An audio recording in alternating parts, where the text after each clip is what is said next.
Petite masterclass improvisée les amis. Vous savez, habituellement, ce sont les seuls formats que je travaille pendant des jours.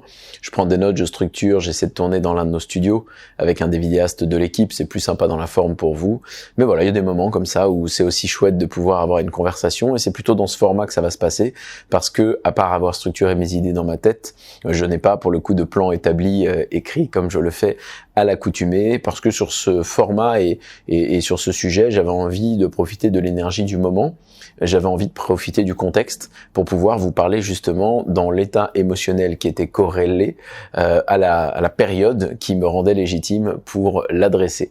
Alors si je parle de tout ça, c'est parce que nous allons traiter le sujet des haters, on va parler des trolls, on va parler des gens qui vous agressent en ligne de façon unilatérale, disproportionnée, irrespectueuse, de façon ponctuelle ou récurrente, auquel cas on parle de harcèlement en ligne et c'est répréhensible par la loi, heureusement, et de plus en plus fort aujourd'hui parce que c'est un problème.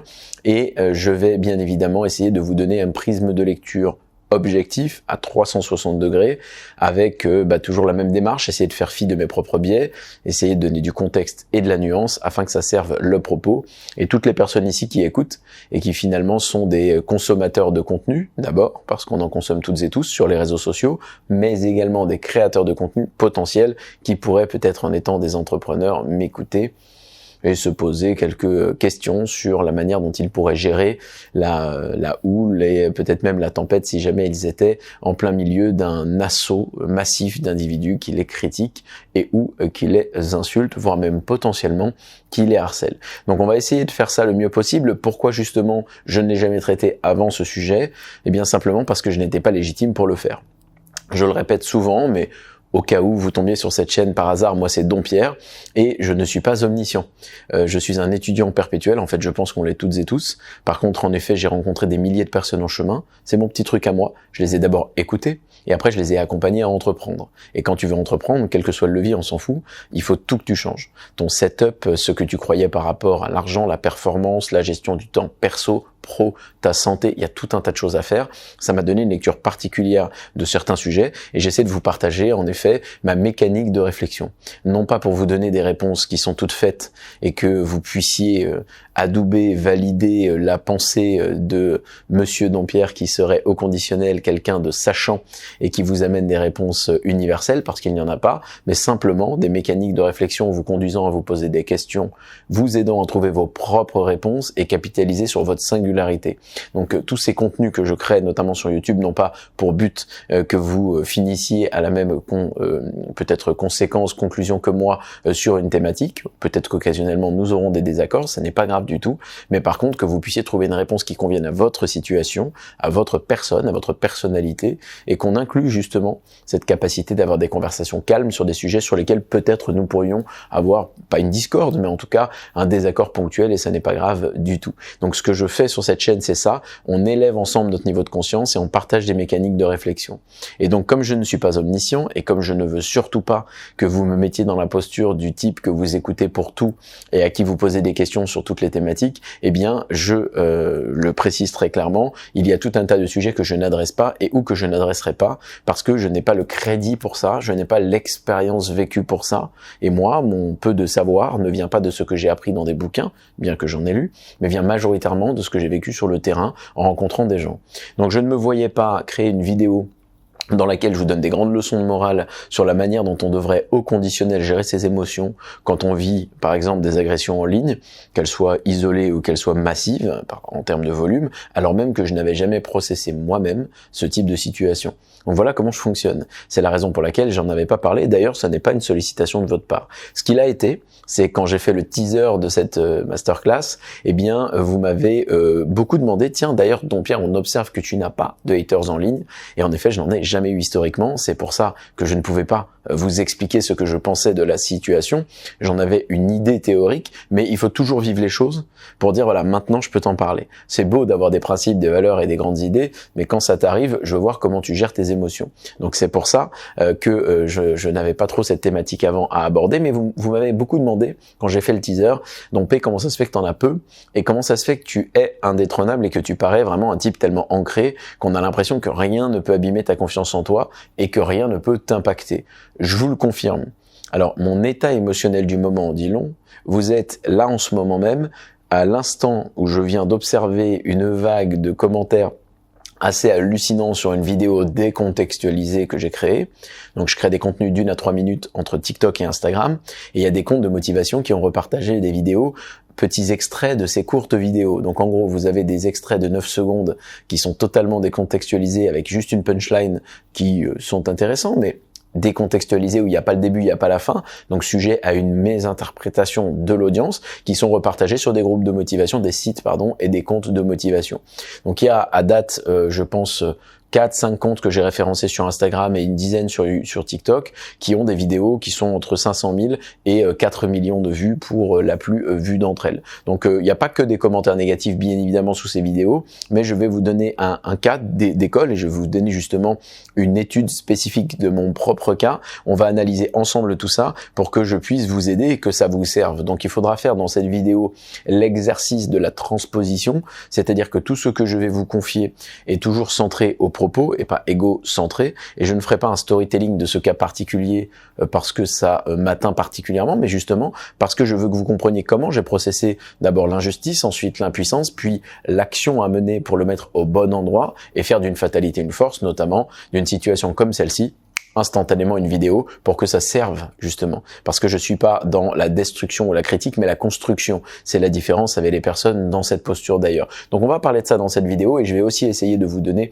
des informations sur ce que je pense être utile au quotidien dans notre mécanique de réflexion ou notre communication pour éviter que ces situations se produisent, pour ne jamais se mettre coupable dans une situation de culpabilité, d'agression directe de quelqu'un sans aucune nuance ni contexte, parce que je pense qu'au-delà du fait que c'est maladroit, c'est extrêmement malveillant et ça peut mal finir.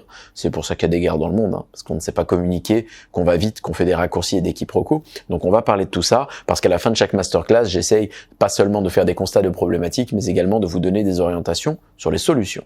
Alors, on va tout de suite poser les bases, maintenant que je vous ai expliqué que je gagnais un peu en légitimité pour vous parler de ce sujet, puisque je l'ai processé, eh bien, on va d'abord le définir. Pourquoi on va le définir ? Parce qu'on vit dans un monde dans lequel le vocabulaire n'a plus d'importance. Et au-delà de ne pas avoir d'importance, les gens ne savent plus nommer les choses. C'est-à-dire qu'on n'appelle plus un chat un chat. Quand on dit « Ah, c'est un hater », c'est pas parce qu'il te dit qu'il n'est pas d'accord avec ton propos qu'il est un hater. La hate, en anglais, c'est la haine. Donc quelqu'un qui est un hater en ligne, c'est quelqu'un qui déverse un flux ou un flot de haine à ton encontre qui est unilatéral, c'est-à-dire que tu ne l'as pas déclenché. C'est pas un combat, c'est pas une interaction, c'est pas un échange. Tu n'as finalement pas ton mot à dire et qui t'insulte toi, qui te fait des critiques physiques ou bien qui t'insulte en tant que personne globalement, voire même qui insulte ta famille, mais qui ne tient jamais de propos sur le fond du message ou l'argumentation que tu portes. En gros, tu vas publier un message sur un réseau social ou alors une vidéo, eh bien si des gens inondent de messages en insultant ta coiffure ou ton comportement, eh bien ces personnes-là ne sont pas des gens intelligents, ce sont des haters, ce sont des trolls, des gens qui vont justement aller inonder comme ça un chat par exemple, et c'est connu dans le monde du gaming ou de l'informatique, des individus qui font ce qu'on appelle du piratage de croissance. Les trolls sont plutôt des grosses hackers en principe, c'est-à-dire qu'ils vont chercher à pirater la croissance de cette audience que tu as et à détourner son attention vers un contenu divers. Donc en principe, ces gens-là sont assez malveillants, mais nous n'allons pas en parler. Et puis il y a les haters et les gens qui sont violents en ligne, qui eux n'ont qu'un seul but, c'est de déverser une haine ponctuelle qui est représentative d'un état de mal-être profond et aussi d'avoir beaucoup de temps à perdre et qui finalement ne nourrissent pas le propos.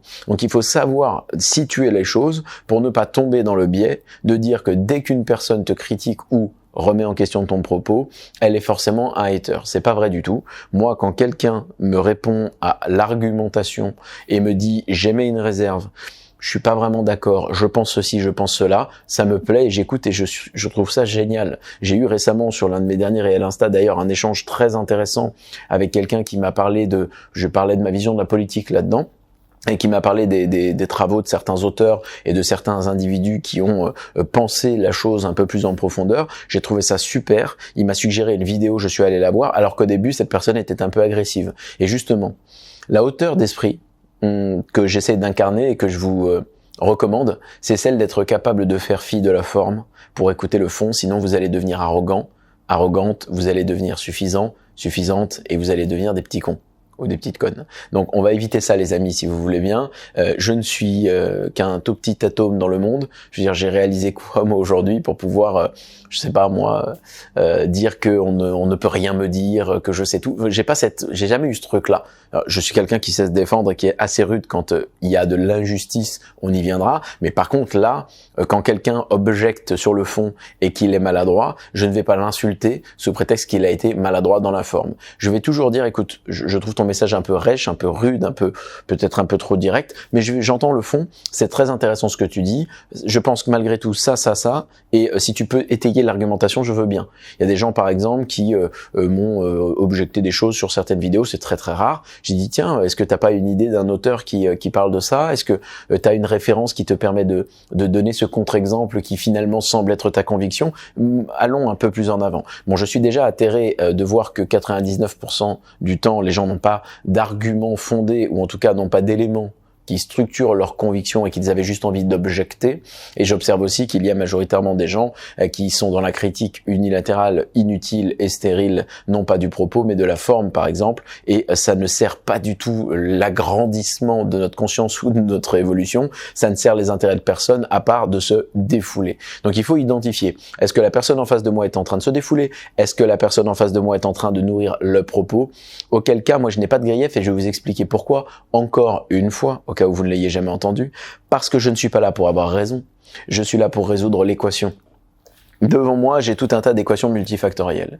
Il y a des éléments qui sont complexes et qui sont des points d'interrogation qui me permettront, si je les identifie, de trouver plus ou moins une réponse dans un certain contexte à une problématique donnée. C'est pour moi d'ailleurs la manière dont devrait fonctionner le monde politique, et on prend à droite à gauche des idées d'individus qui nous permettent de comprendre une problématique sociale, une problématique de médecine, de santé, d'éducation, et on essaye de trouver ensemble une liste de priorités pour que l'un n'abîme pas l'autre, etc. C'est très complexe, mais ensemble, on peut les résoudre. Je ne comprends pas pourquoi les gens font ce qu'on appelle des débats. Moi, je mets au défi quiconque d'être dans un débat avec moi. On va pas débattre. En fait, tu n'es pas mon ennemi. C'est-à-dire que même si tu as des convictions différentes à date, là maintenant, tout de suite, et que peut-être, tiens, des choses sur lesquelles je tape souvent, tu es un adepte de la déconstruction chronique de tout ce qui a fait l'humanité ou l'être humain d'une manière générale, et que tu divises dans des clans, des individus qu'on met dans des cases, je déteste les gens qui font ça, je les combats fermement, parce que je trouve ça horrible d'être aussi binaire et manichéen, mais peut-être que c'est ta posture à la minute où tu écoutes, que tu es dans une narrative qui t'a complètement matrixé, dans laquelle tu n'as plus d'objectivité, mais tu es sujet à des biais cognitifs que je ne vais pas développer parce que ça n'est pas mon expertise, mais qui sont assez connus pour que je le cite, c'est-à-dire des répétitions qui ont mis ton cerveau dans un coin, dans une orientation, qui voit plus le reste, qui occulte tout, et que l'algorithme, par la faveur de sa recommandation, ne te montre que des choses qui vont dans le sens de la dite croyance, donc tu ne challenges plus rien, même si tu en es là maintenant. Tu n'es pas mon ennemi, nous ne débattons pas, tu es mon ami, on est l'un à côté de l'autre, on résout l'équation ensemble. Donc le but c'est d'être heureux, en santé, d'avoir un monde qui va bien. Avançons. Dis-moi ce que t'en penses, tout simplement. T'as une argumentation? Vas-y, balance. Et j'ai pas de premium, je n'ai pas d'intérêt particulier à te dire non, tu sais, moi j'ai raison, toi t'as tort. Non, cool. J'ai ma lecture, t'as la tienne. Le but c'est qu'on arrive à une résolution. Si ce que tu me dis fait plus de sens que ce que moi je dis, je pense qu'on est bon. En fait, on est bon, on arrive à résoudre le problème, et peut-être qu'on avance vers le climat, vers un meilleur système économique, vers un meilleur système social, etc., etc. Et ça, on peut le faire ensemble. Donc c'est important déjà de comprendre ça, et d'avoir, je vous conseille, quand vous avez le sentiment de vous faire agresser, la capacité de dissocier le fond de la forme, et dire, ok, cette personne est maladroite dans la forme, elle a peut-être passé une mauvaise journée, c'est peut-être quelqu'un d'un peu con aussi, hein, ça peut arriver, mais moi je veux entendre le fond. Qu'est-ce que je pourrais retirer? Peut-être que cette personne me dit tout haut ce que d'autres personnes pensent tout bas. Est-ce que du coup je devrais le mettre dans mon équation à moi pour essayer d'infléchir ou de modifier un petit peu ma posture, peut-être notamment, non pas pour se lisser et devenir démago, parce que l'objectif c'est de se faire élire. D'ailleurs je faisais le parallèle avec la politique, les réseaux sociaux c'est un peu ça, vous se faire élire par la communauté finalement, communauté qui adoube, qui valide, qui t'aime, qui te chérit. Bon, moi je suis très clivant, tout en étant nuancé, donc je n'attire pas de haters. Par contre, il y a des gens qui ne sont peut-être pas d'accord avec certains des propos ou conclusions que je mène, et c'est tant mieux. La beauté d'un arc-en-ciel réside dans la pluralité de ses couleurs, pas le fait de penser ou noir ou blanc. Et la société actuelle est comme ça. Nous sommes dans un monde extrêmement manichéen, qui est polarisé, et il n'y a plus aucune nuance ni la place pour aucune notion de contexte, et je trouve ça simplement dommage. Voilà les amis, donc vous avez tous les éléments de base sur la définition. Maintenant qu'on l'a donné, eh bien je vais vous expliquer, parce que vous me l'avez beaucoup demandé, pourquoi j'ai pas de haters en ligne, parce que c'est arrivé mais sur des comptes qui ne sont pas les miens. Moi, vous allez sur mes vidéos, 99,9% de mes vidéos sur YouTube ont notamment des likes positifs et pas des dislikes. Deuxièmement, les commentaires à 99,9% sont positifs. Quand je dis positif, ça inclut des gens qui remettent en question le fond. Mais d'abord, c'est rare parce que je suis dans des propos nuancés dans lesquels je ne donne pas des conclusions et c'est comme ça. Je donne parfois, même souvent, ma lecture, mais je mets tout un tas de disclaimers en disant que ça n'est que la mienne et qu'elle n'a de valeur que celle que vous lui accordez, mais même dans ces 99,9%, je mets les gens qui objectent correctement. Et notamment sur des réseaux comme TikTok, je suis très étonné plutôt positivement, il y a des gens qui, malgré la limite de caractère, arrivent à questionner le fond, mais sans être agressifs, et en posant des arguments intéressants, et on a des conversations. Moi, je suis plutôt surpris. Mais il y a toujours un petit 0,1% des gens, et c'est anecdotique, je donne ce chiffre au hasard, mais qui vont commenter de façon très agressive. D'abord, c'est une proportion très faible, nous y viendrons, et en plus de ça, il faut savoir les identifier. Donc maintenant qu'on les a identifiés, moi je vais vous expliquer pourquoi ça n'arrive pas sur mes comptes personnels, et notamment d'où vient cette connexion avec une notion de confiance en soi. Il faut bien comprendre une chose, c'est que lorsque vous avancez vers de la création de contenu, mais vous êtes tous un média, virgule, quoi que ce soit d'autre, il faut a priori, globalement, essayer de comprendre où vous en êtes et comprendre ce que vous faites. Votre contexte doit être analysé et vous devez en être conscient. Si vous créez une bio Instagram et que sur la bio Instagram, vous affichez des éléments constitutifs de votre personne, de votre personnalité, ou alors de votre physique, et qui sont par définition clivants, puisqu'ils vous définissent et que tout le monde n'a pas les mêmes, et que vous les affichez de façon ostentatoire, directe et quasiment agressive, en mode « tiens, prends ça dans ta tête, ça c'est moi », eh bien ne vous étonnez pas, alors attention à ce que je vais dire, je vais mettre après un disclaimer, que vous ayez potentiellement une vague de haine, d'incompréhension ou de commentaires qui sont un peu désagréables ou agressifs. Alors, le disclaimer est le suivant. Comme on vit dans un monde un peu neuneux, maintenant, je suis obligé de faire ça, oui. On en est là. Ce n'est pas parce que je dis qu'il y a une causalité, une loi de cause à effet, et que je remets votre responsabilité au centre sur la création de contenu notamment ou votre présence en ligne, que j'adoube, je valide ou j'excuse les comportements horribles d'individus qui vous agressent. Écoutez bien ce que je dis, je vais le répéter. Quand quelqu'un vous agresse en ligne, quand quelqu'un vous insulte, quand quelqu'un est menaçant, c'est une sous-merde. Voilà, il n'y a pas d'autre mot. Cette personne-là est très mal dans sa peau, cette personne a que ça à foutre, c'est une personne qui est une mauvaise personne. Ok ? Par contre, ça ne veut pas dire que vous n'avez pas une responsabilité à être conscient et consciente de ce que vous faites. Si, à tout bout de champ, quand vous parlez à des gens, vous dites « bah moi je suis vegan, et moi je suis telle orientation sexuelle, moi j'ai telle religion, moi j'ai ci », et que c'est affiché partout, il y a un acte en fait de séparation parce que c'est ce que vous croyez qui vous définit et donc ça vous structure tellement que vous devenez divisé avec il y a les méchants, il y a les mauvais et il y a ma conviction et je fais du prosélytisme, c'est-à-dire j'essaye à tout va je caricature, tout le monde ne fait pas ça, mais en tout cas c'est ce que font beaucoup de gens, de convaincre le monde entier de faire comme moi ou de penser comme moi. Ça c'est très maladroit. Et d'ailleurs, selon moi, ça n'est pas bien intentionné, donc c'est également malveillant. Je pense qu'il faut que vous fassiez attention. Quand moi j'étais au collège, j'ai dû choisir mon camp, par exemple, et j'ai fait cette erreur du clan. Je l'ai fait, parce que c'est comme ça qu'est structurée l'école au passage, et c'est très dommage. D'où mon amour pour les thématiques aussi saines et simples que les uniformes et ou des bootcamps qui pourraient être bien plus intelligents que l'armée telle qu'elle était structurée à l'époque, le fameux service militaire. Je pense qu'on pourrait revenir à des choses où il n'y a pas de différence sociale, ethnique, culturelle ou religieuse. Les gens sont sur un même point et pied d'égalité. Ils doivent s'entraider et s'entraîner ensemble dans la difficulté. Je pense que socialement, nous aurions un premium et un avantage énorme à faire un truc pareil. Nous ne le faisons pas. Parenthèse terminée, on rewind et on revient à la période du collège. Quand j'étais au collège, je suis arrivé face à 3 catégories de personnes. Il y avait, alors 3 ou 4, mais si on va mettre 3, c'est bien. Il y avait les intellos. Eux, ils étaient habillés comme mon grand-père, et puis c'était des victimes en fait. Donc ça m'emmerdait, j'étais plutôt pas mauvais à l'école, mais j'avais pas envie d'être là-dedans. Ça, c'est des gens que j'ai défendus pendant toute ma période de collège, dès qu'ils se faisaient racketter, embrouiller à l'école, ou d'ailleurs dans les salles où on se changeait, dans les vestiaires pour le sport, il y avait des trucs horribles qui se passaient. Ceux-là, c'était les victimes systématiques. Voilà, donc je voulais pas être comme ça. Ensuite, il y avait les pingouins. Alors les pingouins, c'est les mecs que j'appelle comme ça. Moi, c'est survêt de Sergio Tacchini violet avec des requins TN jaune fluo avec une casquette qui s'envole à la moindre au moindre coup de vent parce qu'elle est mise comme ça sur le côté. Et en fait, ils marchent comme ça. J'ai jamais compris. Ouais, je bien tranquille. Et il marche comme ça, tu vois. Je sais pas. Il y a peut-être un truc que j'ai pas compris dans la structure biomécanique de ces individus. C'est peut-être un truc avec la hanse de Henley dans le pied. Bon, je sais pas, on s'en fout. Cela étant dit, ces gens-là, en fait, je les aimais pas trop parce que à chaque fois, ils étaient dans une posture agressive. Ils parlaient à un français que je ne comprenais pas. Je vois pas pourquoi il était opportun de mettre cet accent qui est forcé et choisi, hein. Personne n'a cet accent-là, alors même qu'ils étaient notamment, pour la plupart, nés dans le même environnement que moi et ils avaient les mêmes profs que moi, donc je voyais pas ce qui se passait. Et puis c'est des individus qui passaient leur temps dans cette agressivité à te demander pourquoi tu les regardes de travers. Oh, qu'est-ce que tu regardes? Alors moi j'habitais à Lyon à l'époque. Qu'est-ce que tu chabes? Ouais, c'est un truc de Lyonnais ça. Pélo, ouais. Dans la chanson Piccolo de Booba d'ailleurs il en parle. Hein, comme on dit dans le 6-9, voilà, un vilain pélo, c'est un garçon, c'est un individu. Voilà, vous en avez rien à foutre, mais bon, je vous donne une petite parenthèse. Et il marchait comme ça. Et moi, à chaque fois, je n'avais de réponse que, écoute, tu t'es habillé ce matin comme un pingouin, comme un clown, avec l'objectif d'être remarqué. Je te remarque, qu'est-ce qu'il y a, en fait?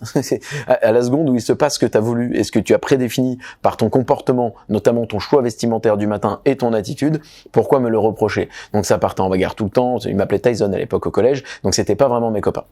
Et du coup, il y avait une troisième catégorie. Moi, je les aimais bien, ceux-là. C'était les skateurs.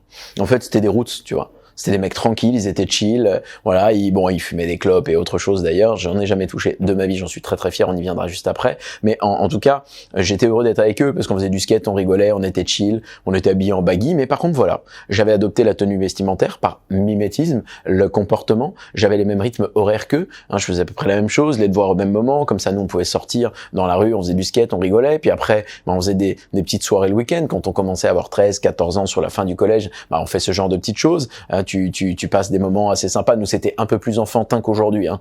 Il n'y avait pas alcool et drogue trop à ce moment-là.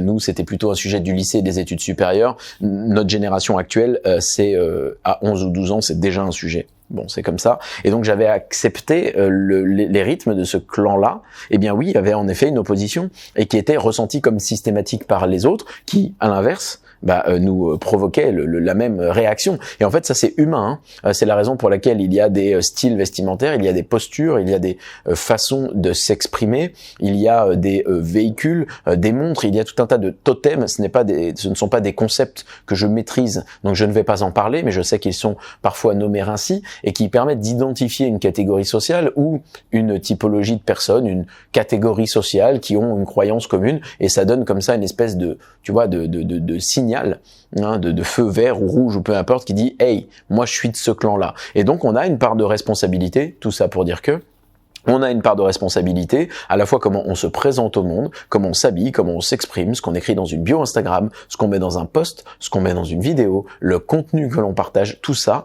c'est notre foutue responsabilité. Cela étant dit, ça n'est pas un propos ou une plaidoirie qui excuserait au conditionnel le comportement d'individus qui t'agresseraient. Ce sont des individus qui doivent être condamnés pour ça, et sévèrement. Par contre, moi je dirais, je leur donne 3 ans de prison, mais par contre, cela étant dit, maintenant je te fais un sermon et je te montre que tu as catalysé des réactions qui sont disproportionnées et respectueuses, et nous aurions dû apprendre à ces gens à ne pas se comporter comme des animaux, mais à être des êtres sociaux qui sont plutôt dans l'interaction et l'échange et le respect et l'empathie que l'agression, certes, mais tu as quand même une responsabilité, c'est important que tu l'entendes. J'en ai une également. Je crée des contenus courts, par moment je balance des punchlines. Ces punchlines sont potentiellement décontextualisées quand il y a un extrait qui est pris, et c'est vrai, du coup, qui peuvent être sujettes à mes compréhensions. J'ai une responsabilité. Et quand je mets une punchline au début de la vidéo, c'est bien évidemment parce que dans les 3 premières secondes, c'est comme ça qu'on capte l'attention du spectateur. Il faut que ça pulse, il faut que ça pump, il faut que ça frappe, parce que sinon les gens ne restent pas dessus. Donc je suis tout à fait conscient qu'il y a des gens qui vont s'arrêter sur la parabole, figure rhétorique qui me permet d'étayer le propos, et pas sur le propos en lui-même. Je le sais ça d'avance. Donc quand je joue au Monopoly, quand je m'installe devant, on m'a donné les règles. Je sais que je peux aller en casse-prison. Je vais pas pleurnicher quand ça se produit. Mais je peux plus jouer. Je patiente. C'est ça la vie. Puis je gagne le droit, naturellement, de relancer les dés et de voir ce que ça peut donner. Mais peut-être de gagner la partie, qui au passage ne se gagnera jamais sans au moins un passage en casse-prison. Ça n'arrive pas. Tu vois? C'est logique, mais ça ne t'empêche pas de gagner. Même si tu fais un faux départ d'ailleurs. Donc toutes ces notions sont importantes, et je voulais vraiment mettre de gros disclaimers là-dessus avant de vous expliquer pourquoi j'ai peu de haters en effet, et ça n'arrivera pas que j'en ai beaucoup à l'avenir, et pourquoi j'ai cette confiance en moi, comment et de quelle manière on va le connecter, puisque finalement ce sont des thématiques qui sont connexes. Alors pourquoi je n'ai pas de haters depuis des années? parce que je suis personne. Alors, un peu d'humilité, les amis. Je crée des contenus publiquement depuis des années finalement, mais j'ai attaqué les réseaux sociaux de façon très très ferme il y a 1 an, à l'heure où je tourne cette vidéo. J'ai une chaîne YouTube avec 5000 personnes à l'heure où je tourne cette vidéo. J'ai un compte TikTok, c'est vrai, qui est passé de 0 à, je crois qu'on est à 45 000 là en 39 jours. C'est vrai que ça va assez vite pour le coup. Je suis assez content de l'audience, mais c'est rien. T'as des gens qui ont des millions de vues, etc. Donc déjà, un peu d'humilité. Pourquoi il n'y a pas de haters en ligne, de flux de haine, etc. C'est parce que je n'ai pas créé des contenus qui sont assez puissants et assez porteurs pour attirer l'attention de qui que ce soit, pour aller faire des raids, pour que les gens créent du drama, pour que des youtubeurs aient envie de créer une vidéo à mon encontre pour se faire un peu d'audience sur mon dos. Même si jamais ils voient un contenu à moi et qu'ils m'aiment pas, ils vont pas créer un contenu sur mon dos. Le dos de qui? J'ai les épaules assez larges, c'est pas faux, mais bon. Je fais 1m70 et ma chaîne YouTube et mon audience et ma portée dans ce monde médiatique, parce que c'est un monde médiatique, c'est la guerre de l'attention, elle est ridicule, elle est toute petite, à la hauteur de ma taille si on est dans un terrain de basket. Donc en fait, il n'y a pas de haters parce que je suis dégain en fait, à l'heure où je vous parle. Ça veut pas dire que j'ai pas d'estime pour moi, ça veut pas dire que j'ai pas transformé les vies de, je pense, milliers de personnes, tant que j'ai aidé à entreprendre, que des gens qui lisent mes bouquins ou écoutent mes vidéos. Et je sais le dire aussi, mais un peu d'humilité, je n'ai pas de haters parce que j'ai pas le niveau pour ça pour l'instant, en termes d'audience. Ça va peut-être venir quand je commencerai à toucher des milliers, des millions et des millions de personnes. À un moment donné, c'est obligatoire qu'il y ait un type qui va dire « Ah, j'ai l'opportunité de faire un drama qui va me faire avoir des clics parce que Dompé, il a maintenant des millions de viewers partout et de followers. » Je déteste ce terme, mais peu importe. Et donc, pourquoi pas? Et cela m'arrivera parce que je ne suis pas protégé de la malhonnêteté, de la malintention, mauvaise intention ou de la méchanceté d'autrui. Ça pourra m'arriver. Mais à date, ça ne m'est jamais arrivé parce que déjà, l'audience n'est pas assez grande. Donc, un petit coup d'humilité, c'est pas mal. Deuxièmement, ça ne m'arrive pas parce que je ne le mérite pas. Alors, je vais être clair là-dessus. J'ai un propos qui est centré à l'intérêt de la thématique et qui n'est pas égocentré. C'est-à-dire que je ne vais pas me jeter des fleurs, mais vous me posez la question à moi. Quand j'ai fait le teaser de cette vidéo, vous m'avez dit « Dompé, il faut absolument que tu nous dises comment ça se fait que t'en as pas, blablabla. » Donc, je vais vous expliquer pourquoi, mais c'est véritablement pour que vous puissiez le transposer dans votre vie. Essayez de vous dire « Tiens, et si à partir d'aujourd'hui, quand cette vidéo est terminée, je décidais d'incarner ce que Dompé incarne aujourd'hui et qui lui permet d'éviter ça. » Eh bien, je vous fais cette proposition en vous expliquant ce qui fait que, et vous le prenez comme vous le pouvez pour l'adopter à votre vie si c'est utile. Premièrement, je suis cohérent. Cohérent ne veut pas dire parfait. Désolé, on fait beaucoup de vocabulaire, mais le monde actuel m'impose ça. Alors, digression et parenthèse pour mes enfants qui ne sont pas encore nés. Quand vous regarderez ces vidéos dans quelques décennies, j'espère avec le sourire, on est dans une espèce d'espace-temps compliqué dans lequel on a tellement baissé le niveau d'éducation nationale et je ne jette pas l'opprobre sur eux systématiquement. C'est dur de gérer ce système, c'est une usine avec des millions de personnes, je l'entends. Mais malgré tout, on a tellement baissé le niveau, notamment sur la langue française, que les gens ne savent plus utiliser les mots. Donc par exemple, tu dis « je suis cohérent », avec confiance en toi. Les gens diront, il est arrogant, lui, il est ci, il est là. Non, non. J'ai pas dit que j'étais parfait, j'ai dit que j'étais cohérent. Écoute ça. La cohérence n'est pas égale à la perfection. Un braqueur de banque se fait arrêter et il dit qu'il braque. Et il avoue qu'il braque. Il est cohérent. C'est un type mal intentionné, malveillant, méchant, vicieux, qui a tous les vices du monde. Ça, c'est vrai. Mais il est cohérent. De l'autre côté, le même braqueur se fait arrêter et il dit « Non, je suis Robin des Bois, je vole les méchantes banques, il y a un complot, blablabla. » Bon, lui, c'est quelqu'un d'incohérent. Et au final, ils ont les mêmes problématiques d'intention. Ils ont les mêmes problématiques de vice. Ils seront même d'ailleurs condamnés probablement de la même manière. Ou pas, si c'est moi qui juge, parce que je déteste l'incohérence. C'est-à-dire que dans un cas, je peux tout à fait être assis à côté du mec et lui parler. Dans un autre cas, je vais sûrement le sermonner un peu parce que j'aime pas ce qu'il fait, mais clairement, je peux l'écouter. Dans l'autre cas, c'est impossible. Moi, les vendeurs de tapis là qui mettent des mots, et méfiez-vous de ça, hein, à la bienveillance, gratitude, j'aime les gens toutes les 2 secondes, et qui sont juste là pour t'entuber, j'ai énormément de mal. D'ailleurs, faites gaffe à ça. Il y a quelques indicateurs, hein, je vous donnerai ça sur les réseaux sociaux, mais quand vous voyez des mecs toutes les 2 secondes vous sermonner des mots-clés comme ça, c'est les plus vicieux des individus que j'ai rencontrés dans ma vie. Clairement. Il n'y a pas besoin, quand t'es bienveillant, de le mettre partout. C'est écrit nulle part, moi, hein, ok? Et t'as rien à prouver. Ta longévité forge ta crédibilité. Quand t'aides des gens, moi je réponds à tous les messages de tout le monde, tous les commentaires sur les réseaux sociaux. Par exemple, depuis 1 mois et demi que j'ai commencé TikTok, je voudrais pas dire de bêtises, j'aime bien donner de vrais chiffres. Je crois qu'il y a une moyenne de 500 à 800 commentaires par vidéo à peu près. J'ai répondu à tous les commentaires. Vous imaginez, je vous laisse calculer, sur 15-20 vidéos, c'est des milliers de commentaires. Quand on m'écrit en privé, je fais tout. Et parfois, ça m'arrive de me louper, mais je fais tout pour répondre aux gens. C'est-à-dire, quand t'es comme ça, t'as pas besoin d'être bienveillant dans ta bio. Hein. Les gens, ils le savent. Parce que derrière, tu leur vends rien. Parce que derrière, tu le fais pas avec le vice de « je pense que ». Il y a pas « tiens, clique là ». Non. C'est bon, c'est unilatéral. Parfois, il y a des gens, 1 an après, il y a un avocat qui m'a écrit, d'ailleurs, je le salue, Reda, je te cite, qui m'a écrit là. On s'était parlé 1 an avant. Il m'a dit merci parce que j'avais fait des vocaux pour répondre à sa question. Il m'a dit merci, depuis 1 an, il y a eu telle stimulation, t'as eu tel impact et je voulais te faire le bilan, j'en suis là. Ça m'a fait hyper plaisir en fait. Ça m'a fait hyper plaisir parce que c'est ça le désintérêt réel. Faites attention des gens qui disent avoir un désintérêt et qui l'affichent de partout, de sorte à ce que dès que vous leur parlez, ils ont un truc à vous vendre, à vous fourguer, etc. Je dis pas que le commerce c'est pas bon. Moi, j'ai un tunnel comme n'importe qui de cohérence par rapport à mes contenus. J'ai des bouquins, il y a pas de problème, et tu vas les acheter, mon pote, et ils valent pas 10 €, et ça c'est hors de question. Et plus je vais évoluer, plus ils vont valoir cher, parce que je ne fais pas de coaching, je ne suis pas coach en dev perso, je ne fais pas de mentorat, je ne me fais pas payer pour ça. J'ai créé une formation en élévation du niveau de conscience de maintenant 40, bientôt 50 vidéos qui durent plusieurs heures et elle est gratuite. Je pense qu'à un moment donné, il faut s'y retrouver. J'ai bien évidemment moi aussi ma propre logique. Ce n'est pas ce que je dis. Mais par contre, elle n'est pas systématique. Elle est contextuelle. Parce que quand on est quelqu'un de sain d'esprit, qu'on véhicule les idées d'un capitalisme sain, c'est-à-dire une transaction entre un besoin et une solution au moment opportun, eh bien on a un comportement contextuel. Donc étant donné que personnellement, je ne vais pas systématiquement agresser les gens avec achète ci, fais là, les gens le voient, les gens le savent et ça n'attire pas la haine. Donc la cohérence, elle est appréciée par les gens. La cohérence, c'est l'équilibre entre ce que tu dis et ce que tu fais.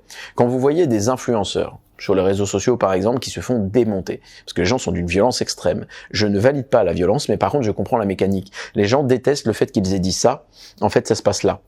Valeur perçue, valeur réelle.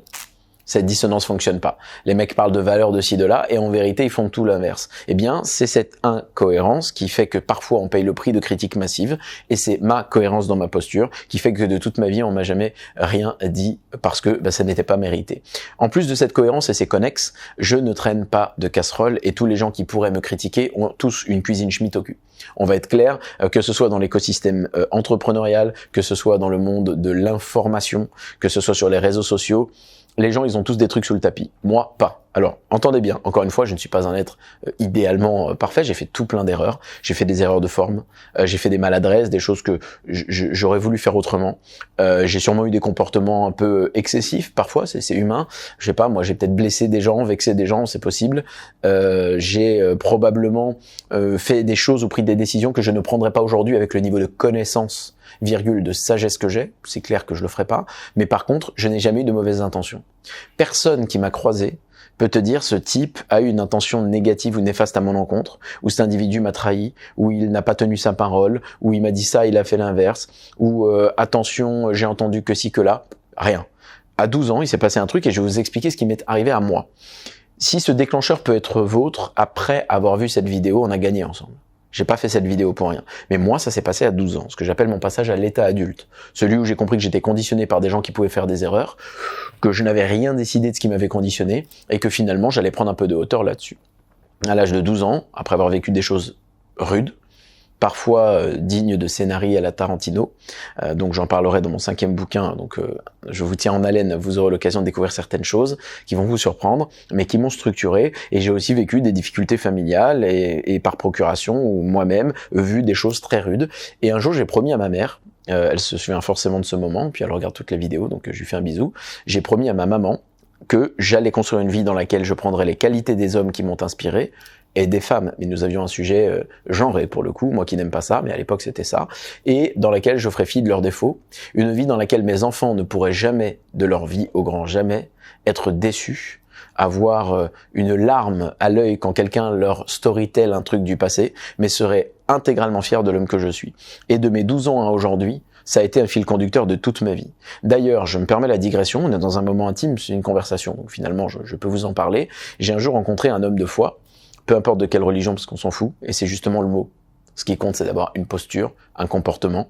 Vos croyances vous regardent, et elles peut-être vous structurent en partie, mais ce qui vous structure, c'est les valeurs qu'il y a derrière. Le nom qu'on leur donne, l'individu qui est censé avoir écrit ça, ce en quoi on croit, tout ça ce sont des mots, tout ça ce sont des dogmes, tout ça ce sont des cases. Mais toutefois, par rapport à cet état d'esprit, un jour j'ai une conversation avec un homme de foi et je lui dis, tu sais, moi je suis agnostique, donc je suis pas déiste, je suis pas de croyance particulière, bien que je suis baptisé parce qu'on m'a imposé ça quand j'étais petit, et que ça a structuré plein de mes valeurs, hein, valeurs catholiques que j'apprécie et d'autres que j'apprécie moins. C'est comme tout, rien n'est vrai, tout est contextuel, il y a pas de polarité entre c'est bien, c'est mal, je sais nuancer mon propos, ce que j'essaie de vous faire ici. Et je lui dis, tu sais, quand j'avance dans la vie, moi j'agis comme si mes enfants étaient en train de me regarder maintenant là. Et je fais ça tout le temps, en fait. C'est-à-dire que je peux plus m'en empêcher. J'ai toujours cette impression que je suis dans la rue, je vais faire un geste, etc., qui sont là, eux. Et c'est vraiment mes enfants. C'est pas le monde, c'est pas une audience, c'est juste eux. Et je me dis, je suis fier de l'idée de pouvoir storyteller devant mes enfants un jour dans 20 ou 30 ans. Voilà la vie que j'ai vécue. Voilà les sacrifices que j'ai dû faire pour honorer l'homme que j'ai proclamé vouloir être. Et voilà où j'en suis maintenant. J'ai hâte de ce moment-là et je vis toute ma vie comme ça. Là, il m'a regardé et il m'a dit, t'as une vie bien plus religieuse que ce que tu le crois. Et en fait, j'ai su comprendre dans ses propos, lui, il a fait plein de références au livre, à l'origine théologique et au livre structurant sa croyance. Pourquoi pas? Mais au final, on est arrivé à cette conclusion. Ce qui compte, c'est le comportement, c'est le chemin de vie, c'est les décisions personnelles et le cadre. Le nom qu'on leur donne, il y a bien qu'un type égocentrique ou un individu qui a envie de tout ramener à lui, qui voudrait qu'on adoube toutes ses paroles et qu'on le fasse référence à lui. Moi aujourd'hui, faites mon propos, votre propos, si ça vous convient, partagez le message, que ce soit dompé, pas dompé, vous voyez bien, je vous dis jamais like, commente, abonne-toi. Je fais pas ça parce qu'en fait vous avez du libre arbitre et parce que c'est pas le plus important. Le plus important, c'est qu'on partage le message. Donc c'est très important que je vous dise ce petit paramètre-là, parce qu'en vérité, j'ai créé une vie dans laquelle, oui, alors le mot, je vais l'utiliser, il pourrait paraître, mais c'est contextuel, donc vous allez comprendre, il n'est pas vaniteux, mais irréprochable. J'ai jamais fumé une clope, je me suis jamais drogué. J'ai pris 2-3 cuites à 18-20 ans comme tout le monde, on en rigole avec les copains, mais pas après, parce que j'ai grandi. Donc personne ne m'a vu dans un état d'ébriété, de non-contrôle ou d'agressivité. Le peu de fois où ça m'est arrivé dans ma vie, je fais des câlins à tout le monde et j'aime tout le monde. Je pense que ça exacerbe ce que l'on est l'alcool, c'est comme l'argent d'ailleurs. Donc voilà, plus généreux, plus sympa, plus foufou. Bon, on passe des bons moments, mais je n'ai pas de casserole de ce niveau-là et je n'ai jamais eu de mauvaises intentions, quand bien même d'ailleurs, la seule chose que je pourrais potentiellement me reprocher, c'est d'avoir beaucoup eu d'actes défensifs, toujours défensifs mais violents physiquement. Ça a été évidemment des dizaines et des dizaines de rixes dans ma vie, on dépasse la centaine. Donc évidemment, quand t'es dans ce volume, c'est des situations où parfois je sais que j'aurais pu les empêcher et je ne les ai pas empêchés. J'étais dans un cas défensif, mais j'aurais pu pondérer, j'aurais pu être diplomate et j'aurais pu converser là où j'avais choisi le raccourci de la facilité parce que j'étais doué là-dedans et que c'était mon terrain de maîtrise, donc je filais des baffes plus facilement que je ne parlais. Eh bien oui, ça en effet c'est pas cool, mais même cette chose-là, je n'ai jamais eu un grief à l'école. On m'appelait Tyson au collège, j'ai eu beaucoup de bastons, j'ai jamais eu une heure de colle. Quand j'étais à l'état adulte, je me suis battu toutes les semaines de ma vie, de mes 5 ans d'ostéopathie à Saint-Étienne, toutes les semaines. Je travaillais en partie dans le milieu de la nuit et toutes les semaines il y avait une baston. C'était incroyable. Donc je n'ai jamais eu un problème avec la police, je me suis parfois battu à leur côté, parfois ils m'ont arrêté, bref, etc. pour me limiter dans une certaine forme d'énervement. Mais par contre, je n'ai jamais eu de grief avec la justice, je n'ai jamais payé aucune amende pour ça, je n'ai jamais été jugé pour ça parce que je n'ai jamais eu de mauvaises intentions. Donc en fait, le contexte a toujours été défensif. Donc même ça, je peux pas dire ouais, attends ça, il faudrait pas que les gens le découvrent. Et en plus, j'en parle librement. J'en ai expliqué pas mal de détails dans ma vidéo sur la violence pour vous dire ce que je pensais que devrait être au conditionnel la place de la violence ou au futur d'ailleurs dans notre monde et notre société. Allez la voir sur ma chaîne si vous voulez, il y a une petite image de bisounours dessus, je crois, sur la vignette. J'ai pas envie de l'insérer, ça me gonfle de faire ça. Et puis comme ça, vous restez focus avec moi. Et donc même ça, je peux pas me le reprocher. J'ai jamais trompé une fille de ma vie, j'en suis très heureux. Donc c'est pareil, je m'entends avec toutes mes ex, d'une nuit, d'un mois, d'un an, 3 ans. Je suis à l'aise avec ça. Donc vous voyez, je suis pas un type parfait, je fais plein d'erreurs, mais par contre, je suis cohérent et je n'ai pas de casserole. Donc déjà, comprenez pourquoi il n'y a pas de haters, parce que je leur donne pas de grain à moudre. J'ai été cohérent et respectueux tout le long, et donc finalement, il n'y a pas de situation qui s'est catalysée. Quand bien même il y en aurait, ces gens se disent, attends, l'autre, il est droit dans ses bottes de ouf. En effet, on connaît aucun dossier sur lui parce qu'on l'a jamais vu faire rien du tout qui va pas. Il suffit de me connaître en perso pour le voir. Mes amis le voient bien. Moi, je suis le casse-couille, à minuit 1, je suis rentré. Tu vois, je suis comme ça, en fait, dans ma vraie vie. C'est pas, je suis comme ça en vidéo. C'est pas, après, tu dis, ah oui, on a fait une soirée avec lui, on a vu que, il y a pas de, on a vu que, en fait. Toi, tu vas te saouler, moi, je bois un petit jus de fruits et de l'eau. Toi, tu vas rester jusqu'à 4 heures du matin parce que tu t'es enjaillé alors que tu avais dit que tu le ferais pas. Moi, j'avais dit que je le ferais pas, je le fais pas. Ça veut pas dire que je suis rigide au point de jamais vivre des moments incroyables, mais je pèse le poids de ma responsabilité sur des engagements que j'ai. Si le lendemain j'ai décidé de tourner une vidéo et que je veux pas avoir des cernes, eh ben je sors pas. Donc, vous voyez, quand t'es comme ça, même si les gens te détestent, ils se disent mais je vais attaquer quoi et qui là, tu vois. Alors quand bien même, après on va rentrer sur le fond. Tu pourrais me dire oui mais tu crées des contenus sur internet. C'est simple. Il se passe le concert de plusieurs éléments. Le premier c'est que je pense respectueux et que je nuance mes propos. Étant donné que je ne suis pas dans une démarche de gourou où je demande aux gens de croire en ce que je dis, de façon systématique ou automatique, je leur dis simplement, voilà mon constat, voilà la problématique, voilà comment je processe l'information. Voilà ce que moi j'en pense. Et en effet, je vous donne ma lecture parce que je pense qu'elle a une certaine valeur, mais elle n'a de valeur que celle que vous lui accorderez. Trouvez votre réponse. Je crée un freemium, un outil gratuit, un écosystème complet pour élever le niveau de conscience, j'en ai parlé tout à l'heure. Bon, t'y accèdes comme tu veux, t'arrives sur la page d'accueil de Green Bull Performance, il y a marqué « Ils veulent tous te faire entrer dans une checklist, moi je t'aide à miser sur ta singularité ». Quand t'es comme ça, quand bien même les gens t'aiment pas, t'as une sale bouille, t'es mal coiffé, pour ma part ça va plus vite, c'est rapide, t'es quelqu'un de désagréable, ils aiment pas ta voix, comment tu parles, ton attitude, ils s'imaginent tout un tas de trucs sur toi, ils sont pas d'accord avec tes décisions de vie, avec ta boîte, avec ce que tu vends, c'est ok.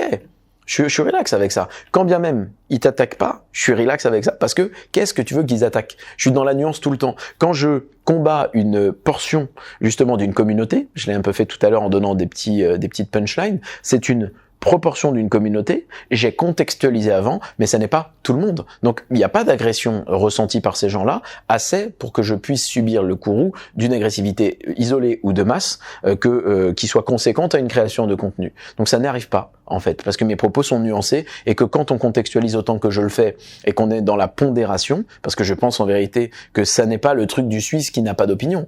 Ah, j'ai des avis super tranchés sur plein de choses, mais ils sont conséquents d'une mécanique de réflexion dans laquelle j'inclus quand même le fait de toujours dire que je suis peut-être biaisé.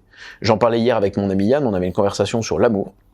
Voilà, parce que, fraîchement séparés tous les deux, on avait des conversations comme ça, et je lui disais, tu sais, ce que il me disait quelque chose, je dis, j'entends, je pense exactement comme toi, mais je me dis qu'on est peut-être biaisé par des relations du passé, qui nous ont conditionnés, qui ont orienté ce que l'on croit être vrai, et j'ai cette petite part d'espoir que, et on a avec cette discussion, et ça le faisait rire parce qu'il me disait t'es incroyable. Je dis oui, je suis d'accord à 99%, mais je garde ce petit pourcent de me dire peut-être que je suis dans un biais parce que je n'ai pas tout vécu, parce que je n'ai pas vu le monde entier, parce que je n'ai pas, je sais pas moi, vécu au Guatemala. Peut-être que c'est différent les relations humaines là-bas. Donc tu vois, j'essaie toujours systématiquement d'avoir ce propos. Comment veux-tu que des gens catalysent une espèce d'intention de haine à mon encontre alors que je ne leur donne pas les armes pour le faire?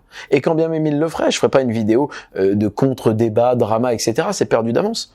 Je saurais extraire le fond. J'ai bon, dans la forme, t'es un trou de cul et c'est marrant, mais par contre, dans le fond, putain, c'est pas mal ce que t'as dit. Ou c'est pas du tout bien et je développerai une argumentation calmement. Donc en fait, quand t'es comme ça, qu'est-ce que tu veux qu'il se passe? Après, il y a ce que ma maman appelle la peur. Elle dit, le problème c'est qu'étant donné que t'es le meilleur ami du monde, mais que t'es le pire ennemi de l'univers, les gens veulent pas être contre toi parce qu'ils savent comment tu fonctionnes quand ça se passe. Alors il est vrai que pour les gens qui me connaissent, il vaut mieux que tu sois préparé, il vaut mieux pas que tu sois dans l'injustice ou l'irrespect à mon encontre, parce que de toute façon tu perds. Pourquoi tu perds? Pas parce que je suis super doué, tu perds parce que j'ai rien à perdre, et parce que j'ai peur de rien perdre. Alors évidemment, si tu enlèves ma nièce de 10 ans, le temps que tu l'as avec toi, t'as gagné. Quand tu l'as plus, t'as perdu. C'est-à-dire que je vais vouer ma vie à t'annihiler. Tu vois ce que je veux dire? Je vais passer le CRFPA, je vais devenir avocat, je vais passer le barreau, et je vais faire une plaidoirie d'anthologie et je vais t'enterrer juridiquement. Tu vois ce que je veux dire? Et si je peux pas, je vais donner 20 000 balles à un mec tous les mois, sans limite d'argent et de temps, tant que je t'ai pas fini en fait. Tu vois? Et si ça marche pas, j'ai filé plus de baffes qu'il y a d'êtres humains dans le pourtour de ton immeuble.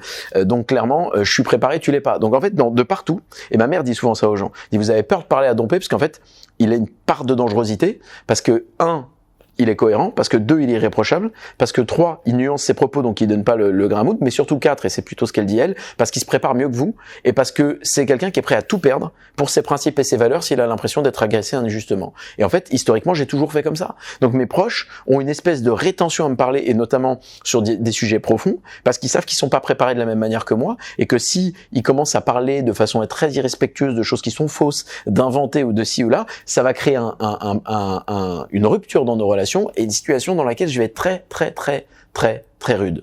Et donc ils ont pas envie que ça se produise. Ça veut pas dire qu'on peut pas converser avec moi, mais qu'il faut être prêt. Quand j'ai des amis ou des proches qui me parlent de politique, je dis très bien. Est-ce que tu peux juste me donner les 10 mesures phares des candidats à la présidentielle 2022, puisque c'est la mode et que c'est le sujet du moment? Je sais pas, non, mais c'est un con. Ah, voilà. C'est compliqué. Parce que 1, je les ai lus. 2, je connais la date de naissance de tous les mecs, la ville dans laquelle ils sont nés, donc l'influence qu'ils ont, qui les entoure, le parcours et les changements qu'ils ont fait, c'est important. Voir qu'un individu change de parti, revient, il est pas fiable, en vérité. Il va là où le vent tourne, là où il y a un attrait. Ça m'intéresse. Et je connais tout ce contexte, mais sans aller jusque-là. Juste les 10 mesures phares de l'individu. Tu les connais pas. Et tu crois que tu vas te mettre devant moi à un dîner dimanche en famille et me dire je pense que, toi, tu penses. Ah bon?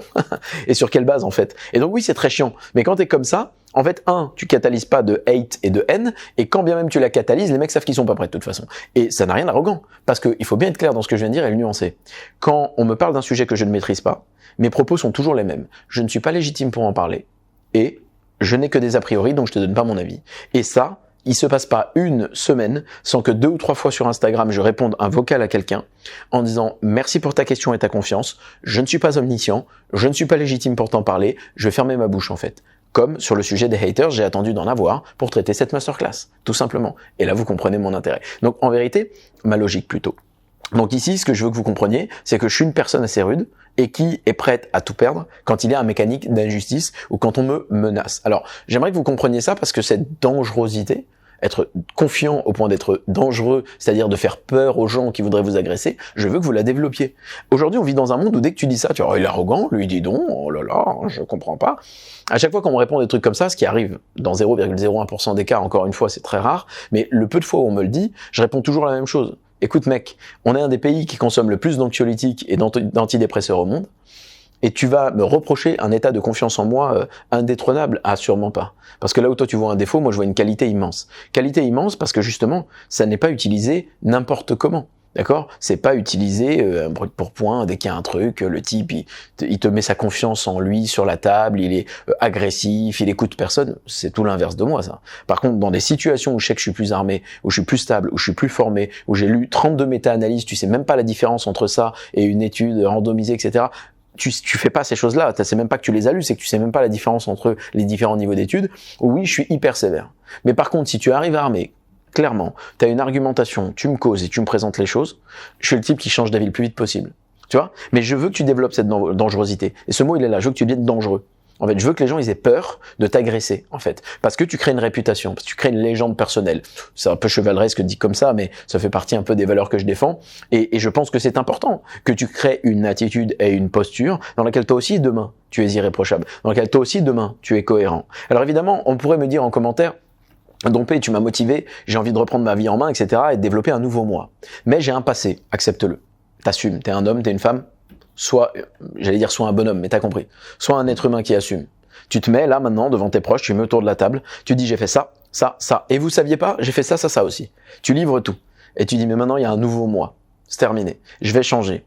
Et je vais faire en sorte que plus jamais on puisse dire quoi que ce soit. Et puis, pour réparer mes erreurs, je vais faire ça, ça, ça, parce que je pense que je peux contribuer dans une association, etc., etc. Parce qu'en effet, je pense que la notion de pardon, de rédemption et de changement, elle est importante. Je pense que ça fait partie des valeurs que, du coup, on m'a inculquées étant petit et qui font du sens et que j'ai envie de proclamer aujourd'hui ici. Parce que je pense que c'est intéressant. Mais il faut que vous assumiez. Vous assumez, vous faites un nouveau point de départ et vous avancez. Et à un moment donné, vous êtes une personne indétrônable. Moi, j'ai des exemples à vous donner dans la vie professionnelle innombrables, que je ne vais pas donner tous, parce que sinon on passerait des heures, mais je vais en donner un ou deux pour que vous compreniez ce que j'entends par indétrônable et par je suis prêt à tout perdre. À l'époque de mon premier exemple, on est en 2015, ouais, ça fait 7 ans à peu près, peut-être 2014, bon, je sais plus à l'année près, ça fait 7-8 ans. Il y a un type que je recrute dans la région Rhône-Alpes avec une quinzaine d'individus, ils se mettent à être hyper productifs dans une des activités que j'avais. En parallèle, j'avais ma start-up, j'avais créé le premier comparateur de prix dans les équipements sportifs à Paris, mais c'était pas dans ce domaine, c'était dans la distribution de services essentiels. Et ces mecs deviennent très productifs.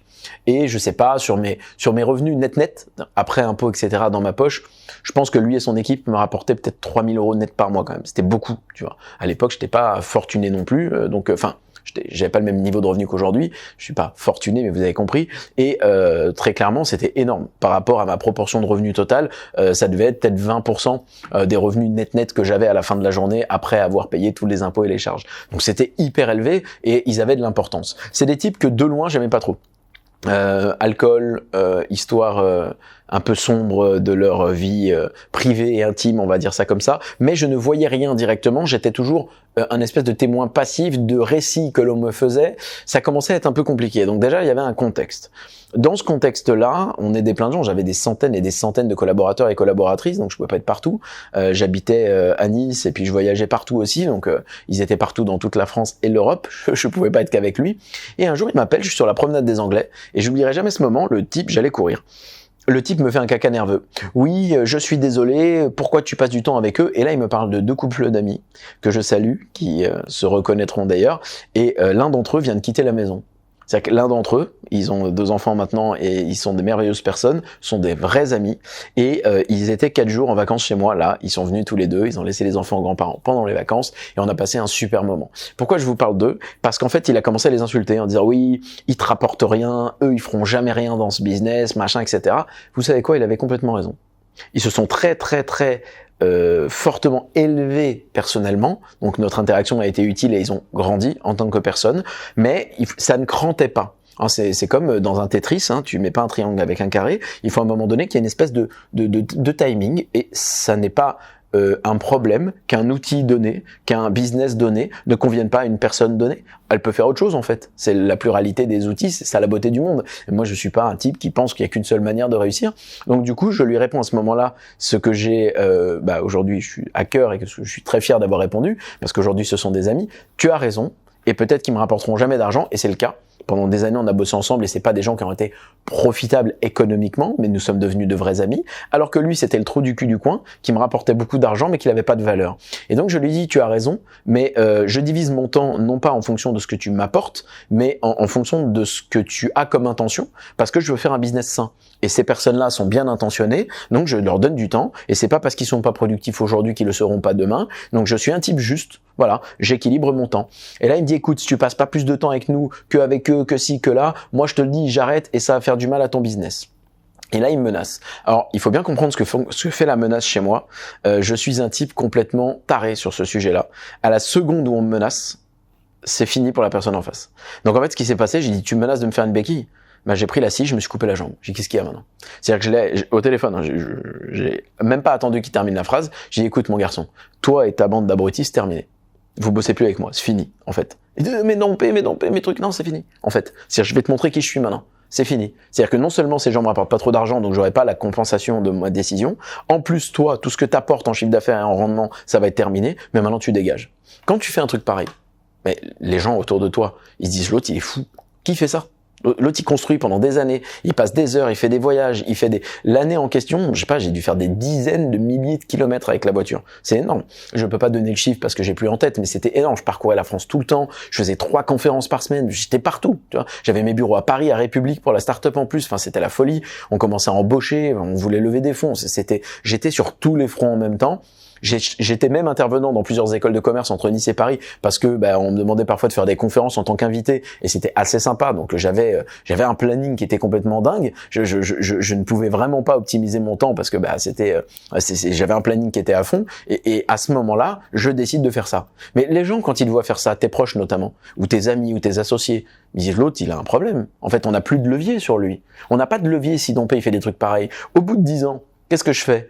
Je me fais harakiri. Je construis mon entreprise brique après brique. Je suis en désaccord avec le fournisseur que j'ai et sur cette activité que je ne faisais pas à 100%. Mais c'était à peu près, on va dire 30 à 40% de mon temps. C'était 70% de mes revenus parce que j'avais un modèle intelligent. À cette époque-là, je suis en désaccord. Je décide de stopper ma boîte 31 décembre 2018. J'arrête tout. Mais qui fait ça? Je l'ai pas revendu, je l'ai pas loué, j'ai mis un explosif dans l'immeuble et j'ai tout fait sauter. C'est une décision. Ma comptable, elle m'a dit, monsieur, je pense que vous avez un trouble, il y a un problème, pourquoi vous faites ça? Et je dis, écoutez, vous comprenez pas, mais moi je veux tester si je suis le bonhomme que je raconte en fait. Il y a que ma maman qui a compris à l'époque, toujours la même.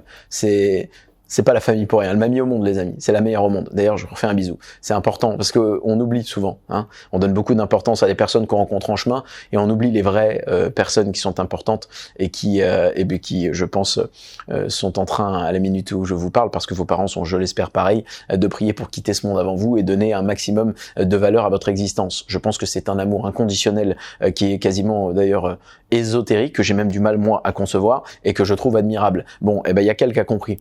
Je dis, moi, j'ai besoin de faire ça. Je me suis retrouvé un genou à terre. Puis après le deuxième. Et j'étais à cette époque-là en couple avec une personne formidable qui m'a aidé à me relever, qui a été là, qui a été présente. Et puis j'ai pu écrire le capitaine en fin d'année en disant, les amis, voilà, je suis reparti à zéro, j'ai vérifié.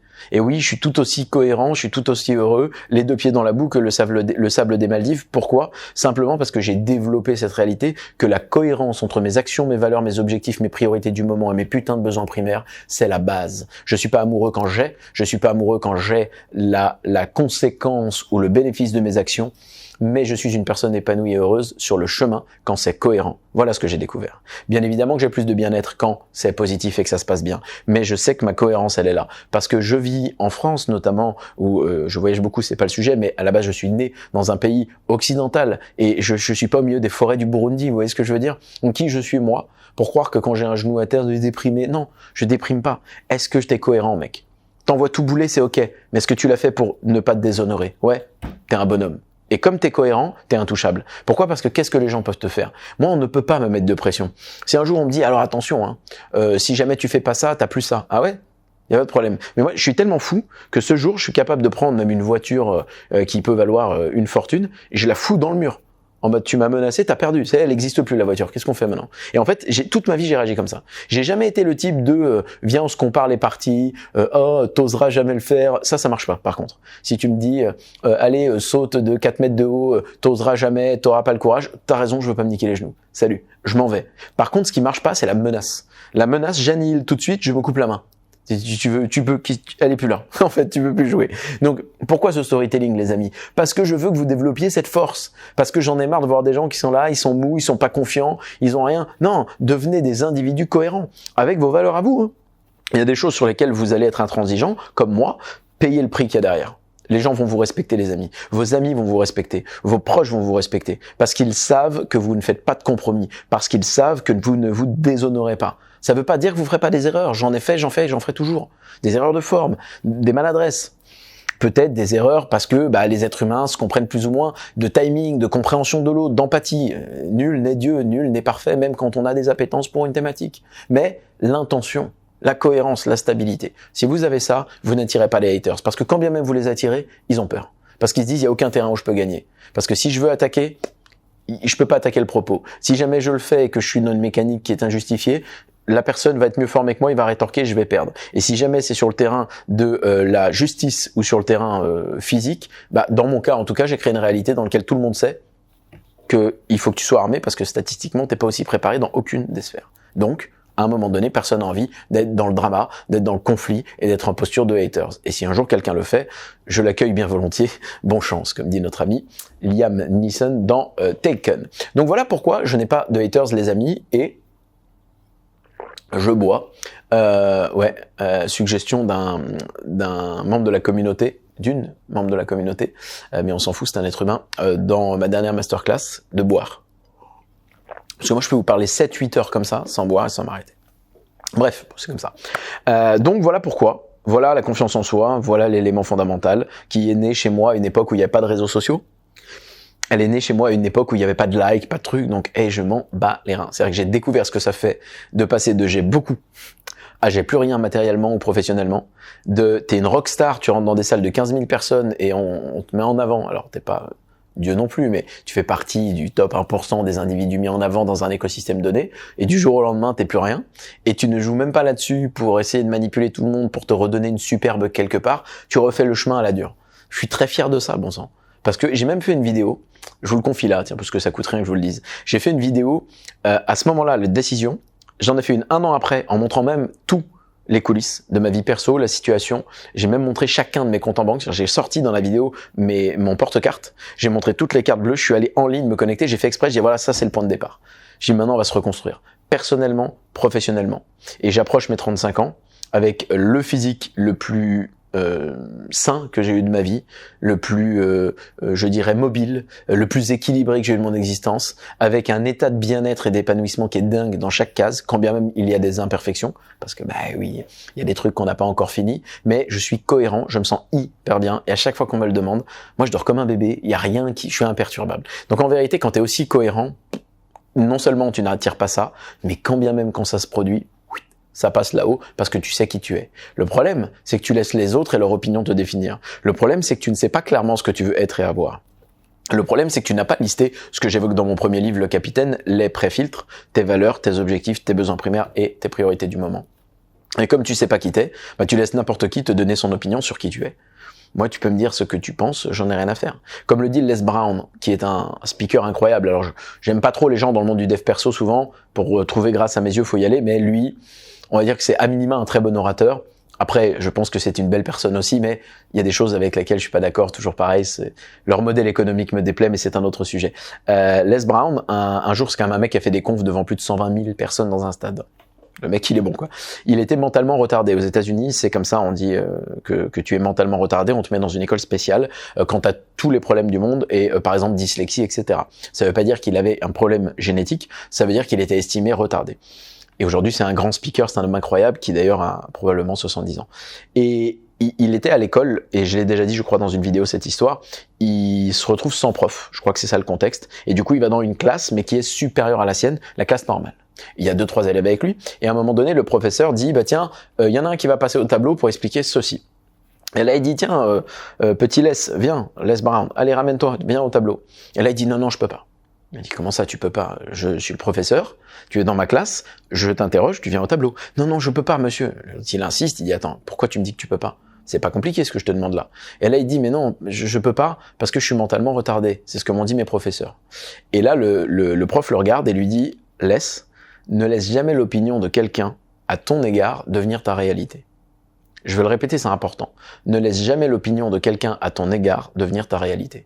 Ce n'est pas parce que cette personne te dit que tu es bête que tu es bête. Ce n'est pas parce que quelqu'un te dit que tu parles mal que tu n'as pas une capacité oratoire qui plaira à d'autres personnes. Ce n'est pas parce que quelqu'un te dit qu'il n'aime pas ton physique qu'un autre ne l'aimera pas. Tu serais surpris dans le monde. Il y a de tout dans ce monde. Il y a des gens qui aiment les grands, les petits, les chauves, les frisés, les musclés, les gens tout fins. Il y a de tout dans ce monde en vérité. Relax là-dessus. T'as le droit d'être toi-même. Et si tu ne te plais pas toi, si tu, physiquement, mentalement, financièrement, professionnellement, veux une autre vie, va faire les choses. Change, ok? Mais le scan de départ, c'est qui tu es. Une fois que tu es cohérent et que tu sais ça, tu deviens intouchable. Il y a personne qui peut impacter ta journée. Et moi, aujourd'hui, avant de faire cette vidéo, j'ai lu des centaines de commentaires d'insultes. Vraiment, je vais y venir, on va donner le cas d'études. Incroyable. Et pourtant, je vais hyper bien. Et je vais dormir comme un bébé. Pourquoi? Parce que ces personnes-là, et justement je vais y venir, il n'y a pas de substance dans ce qu'elles disent, n'ont pas de poids dans ce que je sais être et ce que j'ai fait dans le passé, ne voient pas les milliers de personnes impactées, ne voient pas les centaines de lecteurs et lectrices qui t'écrivent tous les jours pour te dire j'ai lu ton livre, c'est incroyable, merci, j'ai divorcé et c'est mieux, ou alors on a retrouvé une nouvelle relation avec mon conjoint ou ma conjointe, ou alors j'ai entrepris autre chose et ma société est valorisée X millions d'euros, c'est pas grâce à toi mais t'as été un espèce de déclencheur. Quand toi tu sais tout ça, quand tu sais ce que tu fais, c'est pour ça que je dis que la contribution est importante. Quand tu sais la valeur que tu as et que t'apportes, t'es pas arrogant, t'es juste calmement confiant, en fait. T'es pas en disant moi ci, moi là. Non, c'est contextuel notre discussion. Je parle pas de ces choses-là quand je suis en train de dîner avec des amis. D'ailleurs, ayez une réaction appropriée, j'en parle souvent à ma nièce. Une posture appropriée, c'est ça la clé. C'est pas de ne jamais être capable d'énoncer ce que l'on sait être, ce que je viens de faire, mais c'est de le faire au bon moment. Si c'est pas contextuel, la réaction est inappropriée, et là vous passez dans la vanité, ce qui est désagréable. Donc voilà, c'était juste une petite parenthèse sémantique et vocabulaire encore, parce que les gens confondent la prétention, la vanité et l'expression de la conscience de soi et de sa confiance en soi, quand c'est opportun, ce qui est le cas dans cette vidéo, parce que c'est à moi que vous posez la question et que vous êtes sur ma chaîne, les petits potes. Voilà. Donc maintenant, on va, puisqu'on a défini ce que c'était, que je vous ai expliqué pourquoi ça m'arrivait peu, et les conseils que je vous donne pour trouver une vie cohérente, mais on va parler de mon cas d'études. Et il est très intéressant, parce que je vais le pondérer, pour vous aider à avoir un contrôle, vous aussi, de l'impact de ces situations, si elles se produisent, sur votre esprit, au niveau conscient et subconscient, parce qu'après ça fait des ancrages, et après ça crée des troubles. Alors qu'est-ce qui se passe? Eh bien je crée des vidéos de 1 à 3 minutes sur Instagram et sur TikTok, et il y a des individus qui ont pris des toutes petites parties, notamment sur une vidéo où je parle du fait de faire son existence, non pas en fonction de l'opinion de la masse, que j'appelle ironiquement et volontairement la plèbe, c'est une référence, alors si vous la prenez à l'époque, en tout cas où elle était utilisée, c'est une référence à ce qu'on pouvait appeler le peuple, et c'est un petit peu arrogant de le dire comme ça, mais moi je dis, la plèbe c'est la masse, et je le dis même si je respecte les gens, heureusement que la masse des individus qui écouteraient au conditionnel ou au futur mes contenus sur cette chaîne ou ailleurs n'a pas d'impact sur ce que je pense. C'est qui ces gens? Est-ce qu'ils sont légitimes? Et en fait, c'est ça mon propos. Il est plutôt sain. C'est un propos déculpabilisant, dans lequel je vois des gens qui veulent faire leur vie en fonction de ce qu'on pense d'eux. Qu'est-ce qu'on va dire? C'est le principe de l'insularité d'ailleurs, je le vois beaucoup en Corse. Ah oui, mais lui va dire ça, lui va penser, attention à ci, à là. On est toujours dans ce truc par procuration, indirectement responsable ou pressurisé par ce que les gens peuvent penser. Eh bien, en effet, j'explique qu'il est peut-être opportun de se déculpabiliser un peu, d'enlever la pression sur ses épaules et de juste voir ce qui est cohérent pour vous, de faire votre vie en fonction de ça. Parce que quoi qu'il arrive, la plupart des gens, le jour de votre départ de cette terre, vont continuer de faire leur vie. Et c'est même très bien, mais parce que c'est vrai, je veux dire, faire votre vie entière et toutes vos décisions en fonction de leur approbation, alors qu'ils vont continuer de faire la leur même quand vous serez plus là, et donc qu'ils ne vont pas attendre la vôtre d'approbation, ça ne fait pas de sens. Donc j'utilise une figure rhétorique, une parabole, qui me vient de Darren Hardy, dans son livre que j'apprécie beaucoup d'ailleurs, L'effet cumulé, je trouve qu'il est très bien mené, et qui explique qu'il y a une étude qui a été menée aux États-Unis, et on s'en fout, parce que cette étude, elle n'est pas importante. Ce qui est important, c'est la parabole, la figure rhétorique, l'image qu'elle nous permet d'être pour soutenir le propos. Et dedans, il explique que il a été observé que la moitié des personnes qui devraient se présenter à un enterrement ne viennent pas si jamais il pleut. Donc en fonction de la météo, il y avait une variation du taux de remplissage d'un enterrement, virgule, que la plupart des gens ne pleuraient pas, à peu près seulement 10%. Alors, ça, c'est une parabole qui veut dire ne faites pas votre vie en fonction de ces gens, parce que ils ne viendront peut-être même pas le jour de votre départ de cette terre pour célébrer ce moment ou pour partager la tristesse de la famille ou parce que vous leur manquez. Ils vont totalement vous ignorer et quand bien même ils seraient là, eh bien la majorité, la grande majorité, ne va pas verser une larme. C'est une image, bordel, c'est une parabole et tout le monde l'a très bien compris. Sur mon compte à moi, parce qu'elle est contextualisée, il y a le début et il y a la fin, 99,9% des gens sont positifs. Ils disent putain, ça fracasse, c'est génial, super, merci. Waouh, la punchline, c'est pratique, ça me réveille, j'avais pas vu ça comme ça. Et des gens qui confirment, hein, vraiment en disant oui, j'ai même eu des cas. Alors ils zooment un peu sur le micro, c'est pas grave, ils parlent d'enterrement et tout. Mais en vérité, qu'est-ce qui se passe dans cette vidéo? Il se passe que il y a le propos macro, qui est la déculpabilisation de tout un chacun, et un propos qui est plutôt sain et bienveillant, dans lequel je dis arrêtez d'attendre l'approbation d'un tiers et faites votre vie. Et il y a le micro. Le micro, ce sont les détails, ce sont les petites inclinaisons. Et l'un de ces détails, c'est l'étude que j'utilise, mais qui n'a pas réellement d'importance. Et on peut choisir de zoomer là-dessus. D'où sort cette étude, d'où sortent ces chiffres, et pourquoi, et ci, et là. Et voilà la problématique, nous en parlerons en fin de vidéo, de la mécanique de réflexion quand on consulte un contenu. Tu as compris le fond. À quoi ça te sert de titiller un élément micro? Par exemple, dans cette vidéo, je fourche au début. Et pourtant, elle a buzzé. J'ai des vidéos à 4 millions de vues. Je crois que la plus grande, c'est 4,5 millions de vues à date. À l'heure où je tourne cette vidéo, c'est abusé. Elle est sur tous les comptes de motivation, TikTok et Instagram, c'est elle partout. Ils ont vraiment utilisé ça. Il y a des influenceurs partout qui la repostent. Ils savent même pas que c'est moi. Hein.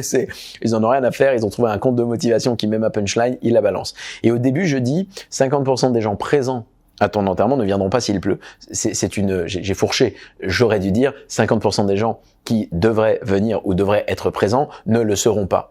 Je pense qu'en termes de communication, d'élocution, de compétences oratoires, je suis pas excellent, mais je me débrouille. Voilà. Je pense que j'arrive à m'exprimer, n'est-ce pas? Et c'est pour ça que vous m'écoutez a priori. C'est que le fond est intéressant, mais dans la forme, c'est audible, c'est articulé. Je parle relativement vite, c'est comme ça que je fonctionne et on se refait pas. Si je change le rythme, je change aussi ma personnalité. Je ne fais pas du théâtre et tant que vous entendez mes propos, eh bien, je ne changerai pas ma façon de parler. Je ne me suis jamais formé là-dessus et je le refuse. Si je fais un jour du cinéma, eh bien, dans ce cas, j'en discuterai, mais ici, je ne veux pas faire autre chose parce que je ne me dénaturerai pas, c'est ce que je suis. Voilà, c'est une petite parenthèse, mais donc je pense avoir quelques capacités. Eh bien, ça m'a fait rire de voir qu'il y a des gens qui ont zoomé sur ce détail-là, dans les vidéos décontextualisées, sur les comptes de motivation. Oui, je suis désolé, tu as dit 50% de gens qui seront là, ça veut rien dire, le chiffre, il est pas bon, le pourcentage non plus. C'est ridicule. En fait, ça m'amuse parce que je vois des individus qui savent pas réfléchir. Et justement, que ça doit vous faire de la peine. Et rembobiner, hein. Si je vous explique cette étude de cas personnelle à ce moment et que je ne vous l'ai pas dit avant et que j'ai mis tout ce temps à vous parler du fait d'être cohérent, droit, etc., c'est parce que je sais qui je suis. C'est parce que je sais mes compétences et aussi mes lacunes. J'en ai comme tout le monde. Parce que je connais mes éléments constitutifs de personnalité qui me définissent, me servent dans certains cas et me desservent dans d'autres, que je peux vous dire que ça me passe au-dessus. Ça me passe au-dessus parce que je sais qui je suis. Ça me passe au-dessus parce que ça vous ferait rire vous aussi de voir un commentaire où quelqu'un dit « Oui, l'autre il sait pas parler français, il sait pas s'exprimer. » Le type dit il sait pas s'exprimer, accent aigu bien sûr, hein, pas ER, bah non, ça serait trop bien. Donc en vérité, en plus de ça, c'est marrant. Donc déjà, j'ai une hauteur d'esprit et moi, je me suis plutôt amusé de lire ces commentaires, malgré le fait qu'il y a des insultes par centaines.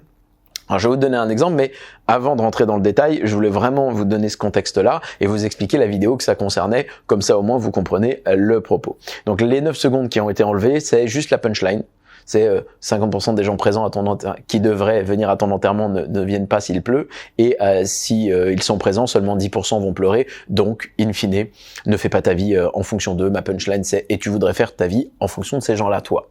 Et ils ont coupé à ce moment-là. Donc, c'est une punchline où tu l'entends le fond du message. C'est en gros, les individus desquels tu attends l'approbation, cette approbation perpétuelle qu'on a besoin là, je comprends pas mais c'est comme ça, eh bien peut-être que ces gens ne vont pas avoir d'égard le jour de ton départ de cette terre, donc relax et fais ta vie en fonction de toi. Voilà le message déculpabilisant. Et d'ailleurs les comptes de motivation en question, la plupart des gens qui ont posté m'ont envoyé des messages, m'ont dit écoute, on a adoré, c'est génial, on comprend et j'espère que les gens comprendront le fond également. Je pourrais insérer un screenshot de l'un d'entre eux à titre d'exemple, mais en tout cas j'ai apprécié leur posture. Alors on va prendre 2 secondes. On s'en fout complètement de l'histoire de présence des gens. Il y en a qui ont répondu est-ce qu'on est obligé de pleurer un enterrement pour être concerné? Enfin, c'est tellement débile. À chaque fois, je réponds pareil. Certes, mais ça n'est pas le propos. Tu zoomes sur un détail de la parabole qui étaye le propos, elle n'est pas le propos. Zoom sur le message, l'as-tu compris? As-tu quelque chose à dire là-dessus? Et en fait, ce que les gens ne font pas, c'est justement cette mécanique de réflexion de passer au-dessus d'un petit bug, d'une petite erreur ou d'une parabole qui est peut-être, en effet, peut-être pas la meilleure selon certains, et je l'entendrai tout à fait, quand bien même. As-tu compris le message et le fond? Qui est, je pense, le message le plus sain du moment sur la thématique, sur cet thème-là. Je suis plutôt heureux de l'avoir donné, parce que ce que je dis et ce que je partage, en plus je rends hommage, ce ne sont pas mes propos à la base, c'est mon interprétation de propos qu'on m'a donnés et qui m'ont permis de faire ma vie en fonction de moi. Bon, j'ai à un moment donné, si tu l'as compris, relax, tu vois. Zoom pas sur des détails, on en a rien à foutre. Et pourtant, c'est ce que font des gens maladroits et stupides. Alors, est-ce que c'est agréable? Eh ben non. Et je vais justement maintenant rentrer dans le cas d'études spécifiques. Je vais zoomer sur une vidéo, j'ai pris des datas précises parce que ça me permet de vous faire des maths simples. Il y a un peu plus de 3 millions de vues sur cette vidéo, 150 000 likes et il y a 600 commentaires. Voilà. Donc à la minute où vous verrez cette vidéo, peut-être que ça aura augmenté évidemment. Mais ces proportions sont très simples. Je vous mettrai un screenshot, comme ça, si je l'ai, j'espère que je l'ai. Bon, si je l'ai pas, j'irai. Peu importe. Le sujet, c'est que ça me fait faire du montage. Pourquoi je dis des trucs comme ça? Bref. L'idée, c'est ça. 3 millions de vues, 150 000 likes, et il y a 600 commentaires. Sur les 600, ils sont pas tous négatifs. C'est ceux qui sont en haut. Il y en a peut-être 400 négatifs, 200 qui sont dans le soutien du message ou qui le questionnent, mais poliment. Mais moi, je vais partir du principe que les 600, ils me démontent. Et c'est je t'insulte, et c'est t'es con, et source, ses cheveux, ça me fait marrer. Ou du style, je sais pas moi, la source, elle était avant. Mais comme c'est décontextualisé, ils l'ont pas. Je sais pas, moi, par exemple, il y a eu des trucs très rigolos. Ah oui, il va vendre des perruques, enfin, voilà. Et il y a aussi des insultes. Voilà, des insultes, je vais pas les dire là, parce que j'ai pas envie d'être striké pour ça, mais vous avez compris. Et en fait, je lis ces messages-là, et j'ai pris le temps de regarder un par un. Il y en a pas un seul qui parle du fond. Il y en a pas un seul qui rentre dans l'argumentation. Donc au final, on est dans le hater classique, c'est-à-dire le mec qui est là juste pour déverser sa haine. 1, ces individus sont mal dans leur peau. 2, ils ont beaucoup de temps. Faut avoir vraiment que ça à foutre pour commenter négativement une vidéo que t'as vue qui fait 9 secondes, quoi. Enfin, genre, vis ta vie, t'as pas autre chose à foutre, franchement. Et tu n'es jamais critiqué par quelqu'un de meilleur que toi. C'est pas de moi cette phrase, mais ça on me l'a dit un jour et je l'oublierai jamais. C'est très vrai. Je n'ai jamais vu quelqu'un qui a réalisé plus de choses que moi être critiqué et irrespectueux à mon encontre. Ce n'est jamais arrivé. Jamais. Les gens qui sont critiques et irrespectueux, c'est des gens qui peuvent pas se comparer à tes faits d'armes. Donc c'est toujours très marrant. Et justement, on en revient à la confiance en soi. Vous comprenez maintenant la connexion entre tous les éléments qu'on a évoqués avant et ce qu'on analyse aujourd'hui. Maintenant, la première chose dont je veux vous parler par rapport à ça, c'est la proportion. Pourquoi je suis fâché de la manière dont on apprend les maths en France? Parce que, et quand bien même vous allez en filière scientifique, le fameux bac S, quand bien même, ça change rien. Moi, j'ai fait un bac éco. J'ai choisi ça parce que j'avais compris que j'aurais une appétence business. C'est marrant. Alors que je voulais faire de l'ostéo, Mais bon, j'avais compris que ma vie, elle serait... J'avais un feeling. Je me suis battu, mon directeur voulait pas. Et j'ai fait ça avec une option maths. Quand bien même, on nous apprend des maths qui font pas de sens et qui sont souvent pas utilisables. Des fonctions affines, des barycentres, des machins, des trucs que finalement tu n'utilises jamais, mais les bases sont pas maîtrisées. La plupart des gens à l'état adulte ne maîtrisent pas les notions de prorata, ne maîtrisent pas les pourcentages et ne savent pas mettre en parallèle les notions importantes. Pourquoi je vous dis ça? Parce que lorsque l'on voit des centaines de messages d'insultes, le premier réflexe, et après je vous parlerai de comment je l'ai traité, toutes les parties de impuissance, injustice, etc. Mais le premier réflexe, c'est de te dire, les gens sont cons. Ouais, les gens, ces abrutis, savent pas réfléchir.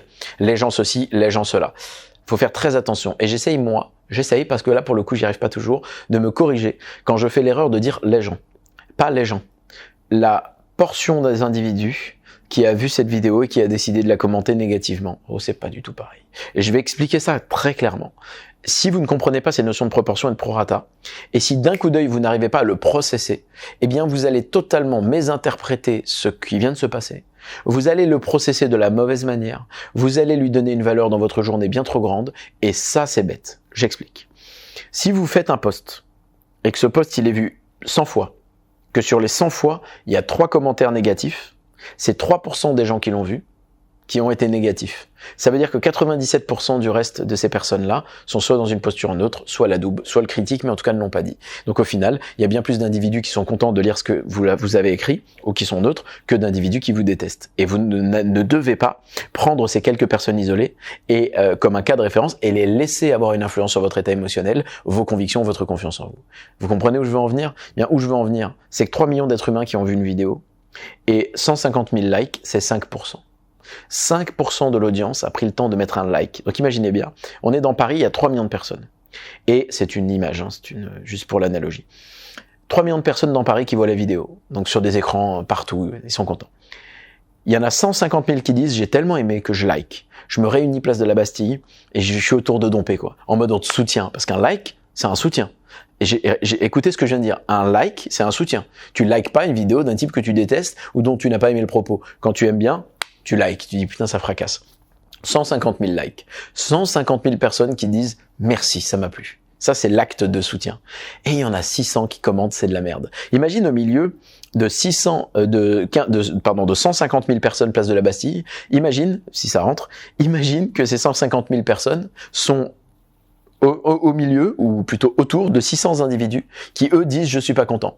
Quelle est, si on prend un drone, la taille de ces 600 personnes sur les 150 000 ou sur les 3 millions qui ont vu ?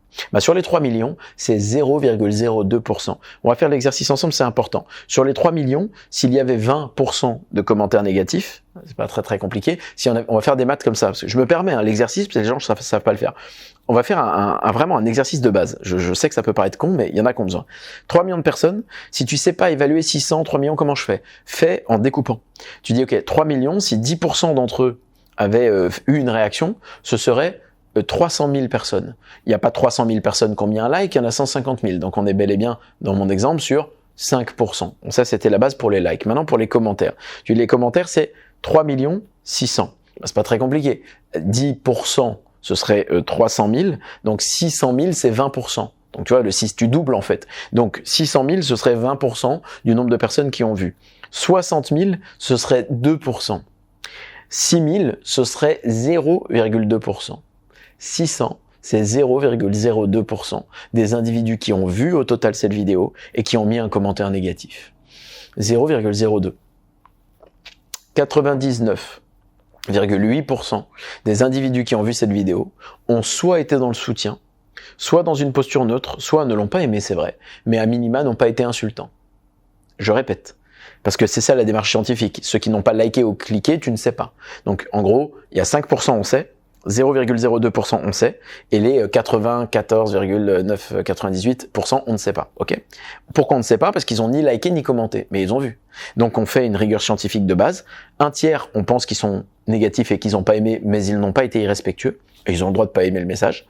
On en a un tiers qui sont neutres et on en a un tiers qui soutiennent. C'est pas mal ça, parce qu'un tiers des presque, du coup, t'as compris, 2 millions et quelques qui ont soutenu, théoriquement, ça s'ajoute aux 150 000, c'est quand même à peu près 1 million d'êtres humains en plus qui sont d'accord avec ton propos. Donc on a plus d'1 million d'êtres humains qui sont d'accord avec ton propos, plus ceux qui sont neutres et donc finalement qui sont pas non plus mécontents. C'est énorme face à 600 personnes. Et toi, tu vas laisser 600 personnes qui t'insultent avoir un impact sur toi ?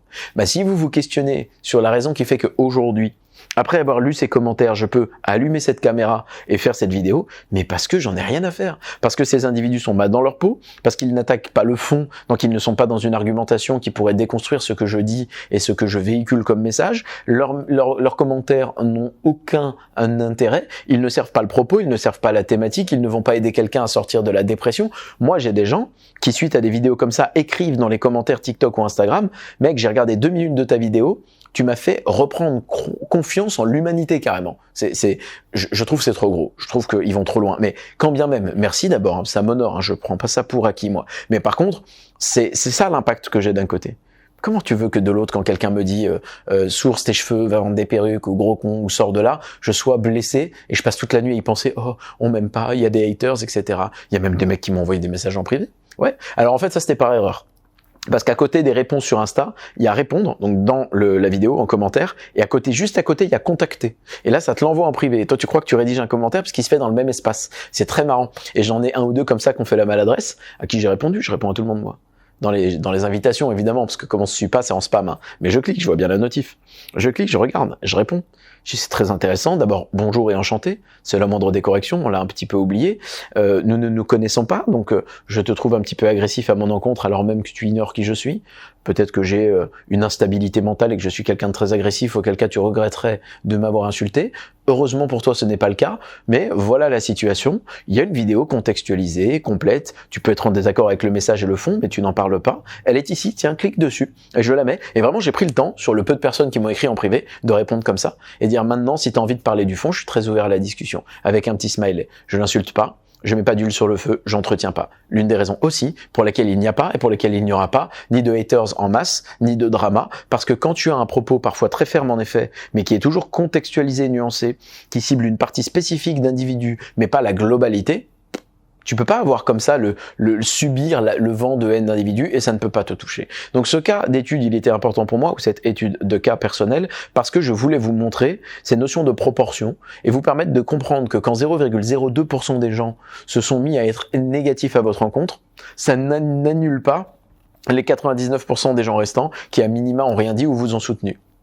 Ils ont beaucoup plus de poids et vous devez l'entendre. Donc s'il y a 150 000 personnes qui ont dit « j'aime ce que tu dis » versus 600 abrutis au milieu de la place avec leurs petits panneaux de protestation qui disent « t'es un gros con », c'est qui gagne, les 150 000 ou les 600? Si nous ne sommes pas capables de mettre en mouvement les mathématiques comme ça de base pour pouvoir gérer les émotions face à une telle situation et savoir quelle place il faut lui donner, alors on est perdu les amis. On est perdu, parce qu'on sait plus en fait. On laisse n'importe qui nous désarçonner. Il faut pas faire ça. Maintenant qu'on a parlé de ça, étape finale de cette masterclass, on a causé, je bois un coup, nous allons parler des solutions et de ma lecture du pourquoi du comment. L'eau, c'est la vie, c'est Van Damme qui le dit. Jean-Claude, si tu nous écoutes, on est ensemble. Cela étant dit, étape finale, comment maintenant on peut voir les choses, comment ça se passe tout ça, pourquoi, comment le traiter, comment agir. Alors il est vrai qu'une telle situation est injuste. Elle n'est pas méritée. Encore une fois, je vais pas le dire 100 fois, mais je suis un homme imparfait, donc perfectible, qui peut s'améliorer, qui continue de s'améliorer. Je ne suis pas omniscient, je suis pas Dieu, puis comme je l'ai dit, je suis un tout petit atome au milieu de milliards dans l'ère de l'information et de la sphère médiatique, c'est-à-dire de la guerre de l'attention. Je sais très très bien tout ça, voilà, je suis un petit individu, mais malgré tout, je fais les choses relativement bien, et comme je l'ai dit, étant donné qu'elles sont cohérentes et que je ne traîne pas de casserole et que je n'ai jamais de démarche malveillante, je ne mérite pas ça. Donc c'est injuste. Et tous les gens qui ont vu les commentaires m'ont écrit. Mon ami Jay, qui est hypnomentaliste, je le salue, il m'a envoyé des vidéos, des trucs avec les commentaires, il m'a dit, ils sont incroyables, ils comprennent pas ce que t'as dit, c'est vraiment des cons. Et ça me fait plaisir que mes amis prennent mal le fait qu'on m'insulte dans cette situation, parce que ça veut dire qu'ils savent aussi qui je suis au fond, et c'est plutôt ça qui compte à la fin de la journée. Cela étant dit, cette injustice, comment on la processe? Je vous l'ai déjà dit juste avant. En fait, on la processe en se disant, c'est une minorité. Donc ça y est, on n'en parle même plus en vérité. J'en ai fait un sujet parce que c'est un sujet pour vous. C'est un sujet pour les jeunes qui vont écouter ça. C'est un sujet pour les adultes qui vont écouter ça, tant dans la création que la consultation de contenu, mais également peut-être dans la posture de parent ou d'éducateur. Et prenez ce que vous avez à apprendre et réutilisez si ça peut être utile pour des gens qui finissent vraiment dans des mauvais états à cause de ça. Donc cette injustice vécue, elle est isolée. Donc je la ramène au prorata. Je fais travailler les mathématiques pour que ce soit dans la bonne proportion. C'est 0,2% d'injustice. Il y a 99% de justice. C'est pas grave. Donc non, le monde n'est pas injuste. Non, les gens ne sont pas. Je proratise et à un moment donné, je mets les choses au bon endroit. Deuxièmement, l'impuissance. Ça, c'est dur. Quand on est un homme comme moi, l'impuissance, très compliqué. Vous l'avez vu, vous me connaissez maintenant, hein. Si vous regardez les vidéos depuis un moment, je punch et je me laisse pas faire. Je suis déterminé, j'écris des bouquins sur le contrôle des bases. Je suis monsieur les bases en fait, c'est mathématique. C'est-à-dire que toi tu veux courir une course, t'as des tongs aux pieds, t'as un boulet derrière toi que t'as pas identifié et t'es à 1,20 m des starting blocks, t'es pas dedans. Il y a rien qui va. Donc en fait, nous on travaille les bases, on met des chaussures de sport, on enlève le boulet parce qu'on l'a identifié. Pour courir, c'est mieux, on essaie de te faire perdre du poids si tu te sens pas bien, c'est une image bien évidemment. Et ensuite, on te met les deux pieds, même si c'est vrai, encore une fois c'est réel, on te met les deux pieds dans les starting blocks, on t'apprend comment te positionner pour pas faire un faux départ, et là on court, et on itère, on réitère. Vous voyez, moi je suis monsieur des bases, monsieur contrôle base. Et malgré tout, malgré le contrôle des bases, je vous le dis, je suis dans cette truc-là ancré avec cet amour du contrôle et ce besoin d'avoir la capacité de répondre et de me défendre. L'impuissance, c'est quelque chose que je ne supporte pas. Et bien malgré tout, je fais fi de ça. Pourquoi ? Parce que je suis impuissant face à une situation qui n'a pas de valeur. Si je suis impuissant face à une situation qui en a, je le vis plus ou moins bien. Et je vous le dis, ça fait partie des éléments sur lesquels chaque année j'essaie de m'améliorer. Et de me dire, il faut que tu deviennes encore meilleur et encore meilleur. Parce que quand des situations sont grosses et que je n'ai pas de contrôle, quand un proche est malade, quand ma nièce a mal, quand il y a un problème à l'école, etc., j'ai pas de pouvoir là-dessus. J'ai beaucoup de mal émotionnellement parce que j'aime pouvoir répondre à ça, d'accord ? Et c'est quelque chose d'ailleurs, d'aucuns diraient que ça fait partie des syndromes du héros, etc. Et j'aime beaucoup ce truc-là parce que les gens disent il faut sortir de ça. Ils aiment bien mettre les gens dans des cases. Ça fait partie de ces symptômes en effet, mais il y a des raisons que vous comprendrez dans le 5e livre, de ce que j'ai vu, de ce qui m'a conditionné, dans quel environnement de valeur j'ai grandi. Mais je trouve ça plutôt bien. Non, je ne m'arrêterai pas d'avoir une démarche de vouloir défendre mon prochain, mais ce ne sera jamais au détriment de mes valeurs et de mes intérêts, par contre ça c'est clair, sauf évidemment si ma famille est en danger et que j'estime que j'ai volontairement tout à sacrifier pour les aider, parce que c'est aussi beau, je le pense, et c'est assez noble. Je n'ai pas de honte à avoir cette envie-là et cette volonté d'aider, de défendre, et j'ai ça en moi. Donc il est vrai que l'impuissance c'est quelque chose que je gère très mal quand c'est pour quelque chose de gros. Par contre là c'est une impuissance face à quelque chose de tout petit. Donc en vérité je lâche prise. Écoutez bien le mot, je lâche prise. L'impuissance, la seule manière d'en sortir est de sortir selon moi de cet état d'être et qui est très défavorable quand on aime le contrôle et quand on aime avancer dans sa vie en ayant l'impression qu'on a un peu de poids et de capacité de faire avancer les choses. Eh bien la seule manière de ne pas être dans une situation exécrable et de devenir soi-même insupportable parce que cette situation est trop dure, c'est de lâcher prise. Ça devient trop lourd, tu lâches. Et là, il n'y a plus rien, en fait. Et moi, je lâche prise dès que je vois que c'est des maths, ça n'est pas important et que c'est anecdotique. Si ça n'est pas anecdotique, oui, je vais mettre du temps à le processer. Et je préfère le dire, c'est important parce que je veux pas que les gens se méprennent en disant l'autre c'est une machine, émotion, contrôlée, machin. Non, j'ai pas toujours été comme ça déjà. À une époque, c'est faut que vous compreniez ça. À une époque, si on m'avait fait, j'aime bien parler français, 10% de ça, ça aurait pas fini de la même manière, vraiment, vous devez comprendre ça. C'est-à-dire que moi, l'injustice, l'impuissance, toutes ces choses-là, ou l'irrespect, je le prenais pas du tout de la même manière à l'époque. J'ai fait des choses beaucoup plus rudes que ça. Ça m'est arrivé de me retrouver en face d'un prestataire qui m'a volé 30 000 euros d'ailleurs. Je l'ai éteint, au passage. Ça a mis des années, j'ai fomenté, j'ai truc, il y a plus rien. Voilà, parce qu'il a payé le prix. Mais ce type-là m'a arnaqué. Menacé, volonté d'extorsion de fonds, la totale. Mon avocat, il avait envie de le mettre dans un état. On a choisi d'autres biais, mais il a perdu quand même. Et cet individu m'a tapé dans la main tout le long. Et j'ai payé en avance un site web notamment, parce qu'il galérait pour payer ses équipes et ses prestataires. Il avait des difficultés financières. Et moi, je suis un mec comme ça. J'ai été éduqué à mano à mano. Tu me serres la main, tu me regardes dans les yeux. J'ai ta parole, c'est bon. Moi, j'ai été éduqué comme ça. Maintenant, j'ai compris que ça a plus de valeur. Donc maintenant, tu vas signer un putain de contrat. Mais à l'époque, j'étais encore dans cette naïveté idéaliste de je te serre la main. T'as compris? T'as besoin de sous? Je te paye. On paye jamais une prestation avant qu'elle soit livrée. Moi, je l'ai fait. Et après, extorsion, il a voulu qu'on paye pour avoir le code du site, etc. Ça a été un drame, hein. C'était pour le lancement de notre startup d'ailleurs. Et je me rappelle de cette scène où le type, après, nous évitait. Il se cachait et un jour, il a pas pu faire autrement que d'aller dans le coworking space dans lequel il avait sa petite agence parce qu'il fallait bien qu'il bosse un peu. Et en fait, on me prévient. Parce qu'évidemment, quand t'es bienveillant, et justement, t'as pas besoin de le mettre partout sur Instagram. Les gens, ils le savent et du coup, ils ont pas envie que tu te fasses arnaquer. Donc, ils t'écrivent. Et je reçois un petit message. Il est là. Quand j'ai reçu il est là, il se trouve que moi j'étais à Paris. J'étais pas du tout là, mais j'étais dans le pôle, donc c'est grand Paris. Je prends la voiture, je me déplace, j'arrive dans le coworking et je dis maintenant qu'est-ce qu'on fait? On se met dans la salle vitrée qu'il y avait au milieu. Salle vitrée où tout le monde te voit, 360. Coworking, c'est ça, t'as les salles de réunion, les mecs qui ont les petits bureaux et tout, t'as des bureaux fermés, t'as des phone box, bref. On était au milieu, elle était en hauteur, j'oublierai jamais ce moment. Et donc salle vitrée, tout le monde nous voit. Et je suis avec mon associé et un ami qui allait faire l'intermédiation, qui d'ailleurs, que j'ai vu hier lui aussi, décidément, c'est incroyable, avec sa femme et sa fille. Et dont j'étais le témoin de mariage. Allez, on fait des câlins et des petits sourires à tout le monde. Salut, j'espère que tu vas bien. Et en fait, il était là pour faire l'intermédiation et c'est lui qui nous a permis de faire la V2 du site et qui nous a sauvés au passage, en termes informatiques. Et il était là pour faire l'intermède entre le langage du gars informaticien que tu comprends jamais et nous, en réalité. Il faisait cette petite posture-là. Et le type se retrouve en face de moi et je lui dis, écoute, on s'est serré la main, on s'est tendu la main, je comprends que tu sois dans la maladresse, etc. Mais à un moment donné, sois honnête intellectuellement, je t'ai payé le site, livre-le, ne me demande pas de te donner de l'argent parce que ça s'appelle de l'extorsion, tu l'as fait par mail en plus, donc voilà, je vais pas te donner une lettre d'avocat, etc. J'ai pas envie d'entrer là-dedans. On s'est serré la main jusqu'à aujourd'hui, viens on continue, on oublie tout ça. Tu donnes le code, t'as ça juste un bouton à faire, on part bons amis, je te fais pas une mauvaise pub, on n'en parle plus. Le mec me regarde, oui, bah moi j'ai dans le contrat, et il me sort les contrats.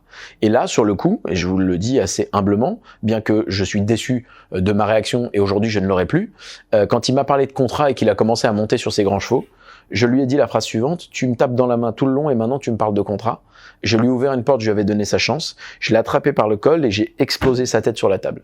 Il y avait tout le monde autour. Donc déjà, tu fais ça devant témoin, c'est pas une bonne idée. Là, stupeur dans la pièce, mes deux potes, ils sont blancs, bleus, ils changent de couleur. Et là, je lui ai expliqué ce qui allait se passer.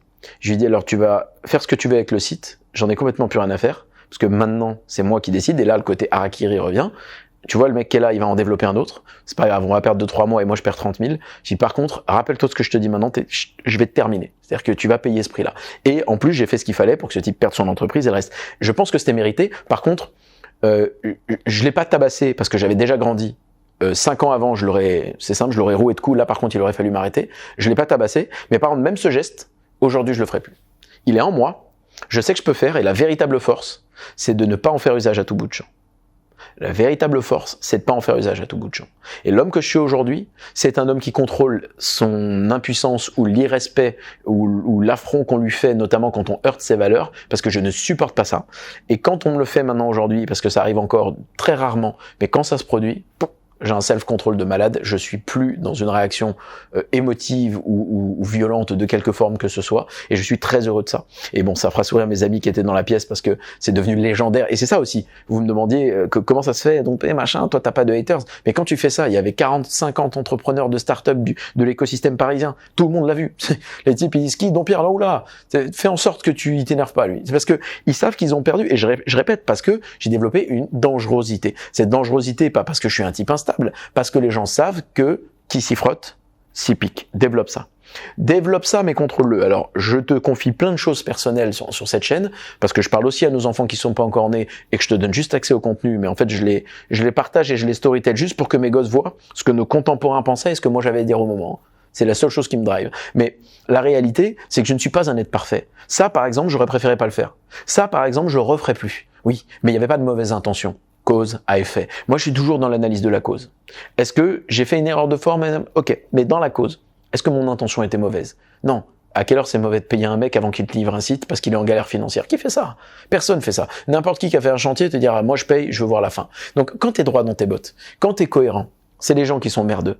C'est les gens qui baissent la tête. Donc, tu peux contrôler cette impuissance parce que tu sais qui tu es. Et comme aujourd'hui, je suis quelqu'un de bien plus oriented et de quelqu'un de beaucoup plus cohérent et je sais qui je suis à 100% et je n'ai pas besoin ni de l'approbation d'un tiers ni de sa critique, quand bien même il m'arrive des déconvenues comme celle-ci, self-control. Donc oui, quand tu lis des commentaires pour accrocher au sujet par centaines, cette impuissance sur le moment, ouais, il y a eu un ou deux commentaires où ça te monte, c'est humain. Peut-être t'as envie de lui mettre une gifle en fait, on va être clair. Je rappelle qu'avant d'être des êtres d'esprit et d'intellect, nous sommes des êtres de sang, d'hormones, d'ADN. Hein. Je pense qu'on l'a oublié, mais c'est comme ça. Hein. Tu dis papa parce qu'on te l'a appris, n'est-ce pas? Si on t'avait appris à dire patate à la place de papa, ton père, ça serait une frite McCain à la fin de la journée, tu vois. Parce qu'en fait, tu savais pas comment on appelait cette chose-là qu'on appelait papa, tu vois. On t'a donné un mot. Donc tu es un être de sanguin, un être d'ADN et un être d'émotion et d'hormones avant d'être un être intellectuel. Et c'est pas parce que je donne des contenus sur l'élévation du niveau de conscience que je vais me la jouer, oui, il faut être spirituel. Non, non, non. Moi, tu me casses les couilles. Encore aujourd'hui, j'ai dans ma boîte à outils la capacité de t'éteindre, en fait, et je te le dis. Et je l'ai dit tout à l'heure, et c'est pas arrogant du tout, c'est contextuel, de toutes les manières. Et t'as perdu parce que même si à la fin, faut que tout que je sacrifie, regarde, tu vois une montre de luxe ici, etc. Je dis pas que c'est mal, hein. En plus, j'adore le temps et j'adore les montres. Mais j'en mets pas à cause de ça. Parce que le message que je veux envoyer, et quand bien même, d'ailleurs, je m'offrirais dans le futur une montre qui vaut une fortune, tu la verrais pas en vidéo. Pourquoi? Parce que c'est le message que je veux incarner. Je suis détaché de tout ça. Et c'est vrai. Je l'ai incarné plein de fois. Je me suis fait harakiri plein de fois. Tout le monde le sait. Donc, crée une vie dans laquelle c'est vrai pour toi aussi. Crée une vie, une existence dans laquelle on peut pas te toucher. Crée une vie dans laquelle tu as un fuck you mindset.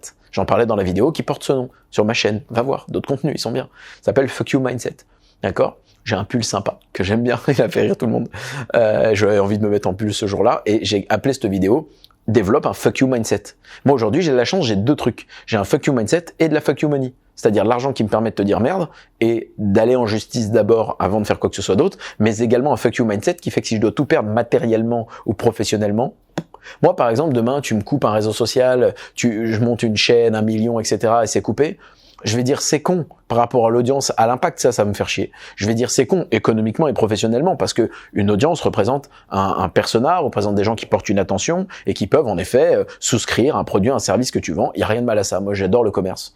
C'est t'as faim, je te vends une pomme de terre, la transaction se fait avec du capital, je trouve ça hyper beau. Ce qui est pas beau, c'est le marketing excessif qui survend quelque chose et qui sous-délivre. Ça, c'est flingué. Quand t'as une mauvaise intention derrière la forme et qu'en réalité, tu te montres comme un type gentil, que tu te marketes comme un ange ou un dauphin alors que tu es un requin. Ça, c'est pas bien. Mais la transaction, elle est saine. J'ai pas de problème avec ça. Donc oui, si jamais je perdais une audience comme ça, parce qu'on me coupe un compte, par exemple, qui a 1 million de followers, je serais mécontent pour ces raisons-là, pour eux, pour le message, pour la portée, pour le travail du passé, mais également la valeur économique. Mais par contre, le lendemain, je m'en tape. C'est-à-dire que je suis passé à autre chose en vérité. Parce que tout ça n'a pas d'importance pour moi.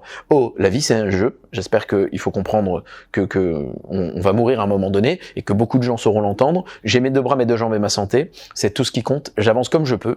Je fais des bêtises, j'avance, je m'améliore, je truc et on voit, on avance, on déroule. Fais ce que tu peux. Fais ce qui te plaît. T'as envie de peindre, peins toute la journée, fais un truc qui t'anime en fait, c'est juste ça. Et c'est pas justement des phrases de dev perso de merde en mode vas-y fonce tes rêves, non. C'est qu'à un moment donné, on essaye tous de rentrer dans des cases et de lisser nos discours, de n'avoir plus aucune aspérité. Tu veux quoi? Tu veux vivre dans Equilibrium? As-tu déjà vu ce film? Regarde-le, c'est édifiant. Tu veux vivre dans ce monde-là? Il y a une petite bestiole. Je souffle. Toi, pourquoi t'es là? On se le demande. Il y a une petite bestiole qui va passer devant le champ, là. Elle vole. Pareil, je suis pas très stressé de ces trucs-là. Parce que, 1, je le contrôle pas. Parce que 2, la grosse bête ici, c'est moi. Et parce que 3, même si jamais il se posait ici, j'aurais qu'à faire. Il a plus peur de moi que lui. Voilà. Et je ne couperai pas ce moment. Ça vous fera marrer. Mais voyez, les amis, c'est toutes ces notions que je voulais évoquer avec vous aujourd'hui parce que je pense qu'on a un rôle à jouer. Maintenant qu'on a parlé de ça, on a parlé du contrôle de l'injustice, qu'on a parlé du contrôle de l'impuissance, parce que ce sont 2 notions qui sont réelles. Hein. L'injustice, c'est pas agréable. L'impuissance, c'est pas agréable. J'ai parlé de la place que je devais donner à cette situation dans ma vie et dans ma journée. Très faible, 0,02%. Je passe à autre chose, je me concentre sur les commentaires positifs. Même si un arbre qui tombe fait plus de bruit qu'une forêt qui pousse. Et ensuite, on arrive dans la fin. Résolution, comment on peut faire pour que ça se produise pas et qu'est-ce qu'on peut passer comme message à des gens qui consultent des contenus et qui peut-être font cette erreur-là. Alors maintenant, je vais m'adresser justement à vous. Peut-être que vous la faites l'erreur d'aller commenter un truc un peu négatif, de façon un peu agressive et totalement excessive ou décontextualisée. J'aimerais vous parler parce que je pense que vous faites une erreur et je veux absolument zoomer sur ça pour que vous en ayez conscience. Il est où notre petit pote? Putain, il est plus là. Ça se trouve, il est passé, vous l'avez vu. Donc, ouais, je suis attentif à ce qui se passe autour de moi et je l'appelle mon petit pote. Voilà. Il s'emmerde, lui, là, il voudrait être dehors, je pense. Quoi qu'il fait chaud dehors. Alors, si vous consultez des contenus, je me fais marrer tout seul avec mes petites digressions perso. Bon, c'est une conversation, les amis. Je m'interromps, c'est comme ça. Si vous créez des contenus, c'est bien, mais si vous les consultez, j'aimerais que vous développiez une espèce de filtre et de réflexe. Quand vous consultez un contenu, vous regardez une vidéo de 10 secondes de qui que ce soit. 1, vous ne savez pas qui c'est. 2, quand bien même vous savez qui c'est, vous ne savez pas le message que cette personne a porté au global. Personne ne parle que 10 secondes. C'est toujours des extraits de contenu décontextualisé. Donc, si vous voulez commenter parce que vous êtes un peu heurté, dans la mesure où la personne n'est pas en train d'insulter toute une communauté de façon froide et sans argument, là vous pourriez être un peu heurté en disant je ne comprends pas, mais même là, ne soyez pas insultant selon moi. Mais vraiment cette mécanique, elle doit être construite chez vous de vous dire je vais chercher le contexte. Je vais regarder crédit. Ah, c'est lui. Je clique sur le nom. Je regarde le compte. Et là, j'analyse. Et vous devez développer une analyse comme ça, un travail d'enquête. Et vous fouillez. Et vous essayez de voir un peu le spectre global de la personne. Ce sur quoi elle rayonne. Ce qu'elle fait dans la vie professionnelle. C'est quoi son tunnel, son funnel de vente, parce que tout le monde en a un. Et si tu crées des contenus et que t'as pas de logique de funnel et que ce que tu fais, ça a pas d'intérêt, notamment de portée peut-être même économique, pourquoi je fais ça? Parce que ça, c'est là où ça va pas. C'est non, mais moi c'est parce que j'aime les gens. Non. C'est juste à besoin d'être applaudi et d'avoir des likes. Moi, j'ai pas besoin de ça. Moi, j'en ai marre de voir ce que je vois.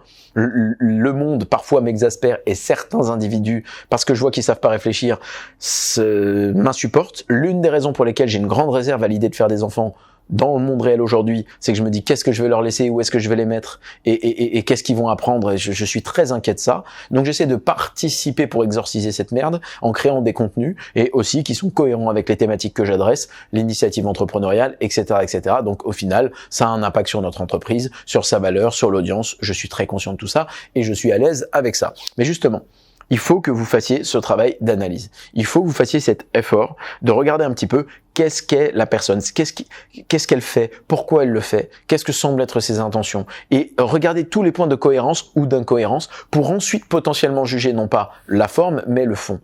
Jamais la forme. N'insultez pas un mec sur Instagram parce que vous dites t'as vu, t'es gros, tes trucs, c'est pas bien de faire ça en fait. Je suis étonné qu'on ait à le dire à des gens, ça n'est pas bien, c'est méchant, ça n'est pas gentil. Tu ne sais pas du tout le contexte de cette personne-là, et à l'inverse, un peu d'empathie, tu n'aimerais pas que ça t'arrive. Donc là, je m'adresse à vous parce que je pense que peut-être vous avez eu à un moment donné une espèce d'excès de colère, vous êtes allé sur TripAdvisor insulter un restaurant, vous êtes allé faire ci, vous êtes allé faire là, alors que quand le resto il est bon, vous n'allez pas dessus pour commenter. Juste une petite punchline d'analyse pour dire qu'en effet, il est fort probable que vous et moi soyons coupables, en tout cas ayons été coupables dans le passé de ce type de comportement au moins une fois. Alors je voudrais vous parler. On va faire ensemble le process théorique de quelqu'un qui découvre un contenu. Je vais prendre l'exemple de ma chaîne, mais c'est juste un exemple parce que c'est moi. Encore une fois, c'est contextuel. On est dans toujours la prolongation de l'étude de mon cas. Le type arrive, il voit un contenu de 9 secondes. Il l'entend. Bon déjà, il se dit, a priori, je suis devant quelqu'un qui s'exprime correctement. Ça donne un signal en fait. Tu sais à peu près la case du mec, tu dis tiens, bon, t'aimes pas, peu importe. Mais déjà, tu vois la forme, puis après le fond. T'essaies d'entendre le message. Tu dis bon, j'ai pas aimé l'exemple, mais le message il est intéressant. Le message déculpabilisant, il agresse personne, il est pas désagréable, il est plutôt bienveillant. Bref, tu regardes le message. Au pire, t'es pas content, tu dis je vais l'insulter. Non. Réflexe, je prends du recul, je clique sur le profil. Donc là, les mecs qui m'ont riposte, il y a marqué parfois, pas tout le temps, crédit, Don Pierre Albertini. Donc le mec il clique sur la bio Instagram, ils arrivent. Et là, ils regardent. Qu'est-ce qu'il voit? Il voit, une bio, on va commencer par là. Il y a une photo, il voit ma tronche. Donc il se dit, il est vraiment chauve. C'était pas une blague. Ensuite, il regarde la bio et dedans, c'est très simple. Il y a marqué heureux quand j'apprends, quand je contribue à ma hauteur et quand je suis en bonne santé. Voilà, c'est juste ce qu'il y a marqué. Et il y a rien d'autre à part auteur, le capitaine et les moussaillons. Il y a un Linktree, donc là tu dis, il y a un lien. Je vais cliquer sur le lien, et là tu commences à analyser le business model de la personne. Tout le monde a un business model, je l'ai dit juste avant. Et tu regardes. Et tu dis, bon, accéder au feed gratuitement. Ah, c'est quoi ça? T'as le mec, alors tu cliques. Il fait 11 villes en France, il fait un événement avec un mec qui s'appelle Yann Darwin, son associé, qui pèse dans le game, c'est juste le type le plus influent dans l'enseignement immobilier notamment, et pour les finances personnelles en France. Et aussi le plus crédible, qui avait acheté et revendu plus de 50 biens avant de tourner une vidéo YouTube. Ça change de tous les mecs que tu vois partout qui vendent des formations et qui, grâce à l'argent des formations, font semblant de pouvoir acheter des immeubles derrière ou le font vraiment. C'est fake it until you make it. Lui, non. Il a make it et ensuite il a continué de make it, puis il a continué d'enseigner les trucs, puis il a make it. Et aujourd'hui, on a une société, si tu observes un peu et si tu vas regarder le nom d'ailleurs parce que tu fais ton enquête, tu regardes chez Green Bull et tu observes que la plupart de nos fonds et de notre activité, c'est pas de vendre de la formation, bien qu'on en vend et que c'est une filiale qui marche bien, mais la majorité des fonds vient d'opérations immobilières qu'on fait, d'opérations réellement concrètes sur les marchés financiers par exemple, ou du courtier en assurance, etc. Donc en vérité, ça c'est intéressant parce que si tu fais cette enquête et que tu me découvres, tu dis il y a quand même 2-3 points de légitimité et c'est pas compliqué de les analyser. Tu regardes en fait, tu fouilles. Tu veux juger quelqu'un? Prends le temps en fait, fouille. Tu dis le mec il fait 11 villes, il va y avoir 500 personnes par ville minimum. Parfois il y en a 800 dans la salle et c'est gratuit. Qui c'est qui fait ça? On va être clair, personne. Alors, on n'est pas des moines, Encore une fois, t'analyses, tu dis c'est une boîte, ils font ça, ils vont rencontrer du monde, peut-être qu'ils vont vendre des produits et tout. Ouais. Quand tu fais une inauguration au restaurant, tu peux mettre bien tout le monde et tout le monde passe un bon moment. Il n'y a pas d'obligation que le mec revienne t'acheter les pizzas. Mais évidemment que tu es content, tu dis s'il revient te prendre la pizza avec les amis, c'est bien, tu vois. Tu comprends l'idée? C'est le but, tout le monde le sait. On donne un échantillon chez Sephora, t'es pas en train de faire la gueule. Oui, pourquoi? Je suis choqué. C'est pas bien, tu vois. Donc, t'analyses, tu dis tiens, le mec, il fait quand même 11 événements. Il passe 15 jours de sa putain de vie dans des villes différentes de France. C'est un investissement à 6 chiffres, par information. Tranquille, et c'est gratuit pour les gens. Ça en dit long sur le mécanisme du gars déjà. Le lien d'après, formez-vous gratuitement. C'est quoi ça? Sur les bases, notamment Green Bull Performance. Là tu cliques, il y a marqué mise sur ta singularité et non pas essaie pas de rentrer dans une checklist. Et là je t'offre 40 vidéos, bientôt 50, à peu près 15 à 20 heures de contenu gratuit. J'ai rencontré des dizaines de milliers de personnes et entrepris à un certain niveau. J'ai développé certains schémas de compréhension et tout ce que j'ai pu synthétiser, j'ai mis là-dedans, c'est gratuit. Alors qu'on est un organisme Calliope, Donc j'appuyais sur un bouton et c'était payant sans aucun problème. Et j'explique, parce que dans la vidéo de présentation, pourquoi c'est comme ça et comment j'ai fait accepter à tout le monde, notamment mes associés, que ce serait gratuit. C'est gratuit. Ça en dit long sur le bonhomme quand même. Je dis pas que je suis parfait, hein, mais à minima je fais ce que je peux pour incarner ce que je proclame, pour être cohérent. Tu continues, tu regardes les liens d'après. Tu dis bon, ma chaîne YouTube, bon, il y a l'air d'avoir du contenu. Peut-être tu peux pas piffrer, mais qui est complet. Il y a des vidéos et masterclass qui durent jusqu'à 3h40, dans lesquelles j'essaie de me donner, dans lesquelles je livre en plus beaucoup de choses de ma vie et de mon intimité pour essayer de vous montrer le processus, pour que vous puissiez en retirer quelque chose. Je sais pas si ça servira à tout le monde et si tout le monde est d'accord ou apprécie, mais à minima, on peut pas enlever qu'il y a une volonté de contribution et que c'est quelque chose de complet. Je vous prends pas pour des cons. Ce sont des contenus, d'ailleurs beaucoup de gens me le disent, me disent donc c'est des contenus qui pourraient être payants et tu les donnes comme ça. Voilà, c'est ce que je fais. Donc le mec voit. Après il dit 2 bouquins, les Moussaillons, enfin le capitaine, les Moussaillons et bientôt le 3e. Donc il regarde sur la bio, il clique, il y a des commentaires sur Amazon, 5 étoiles les 2.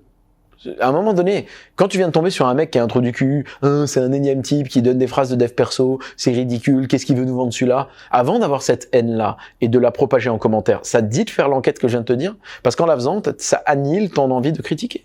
Parce que tu dis, ah ouais, non, en fait, le mec, il a l'air plutôt, au moins, il a l'air plutôt différent de ce que je croyais. Et là, tu continues, puis tu regardes, tu dis, tiens, il y a les commentaires. 85 quand même sur le capitaine.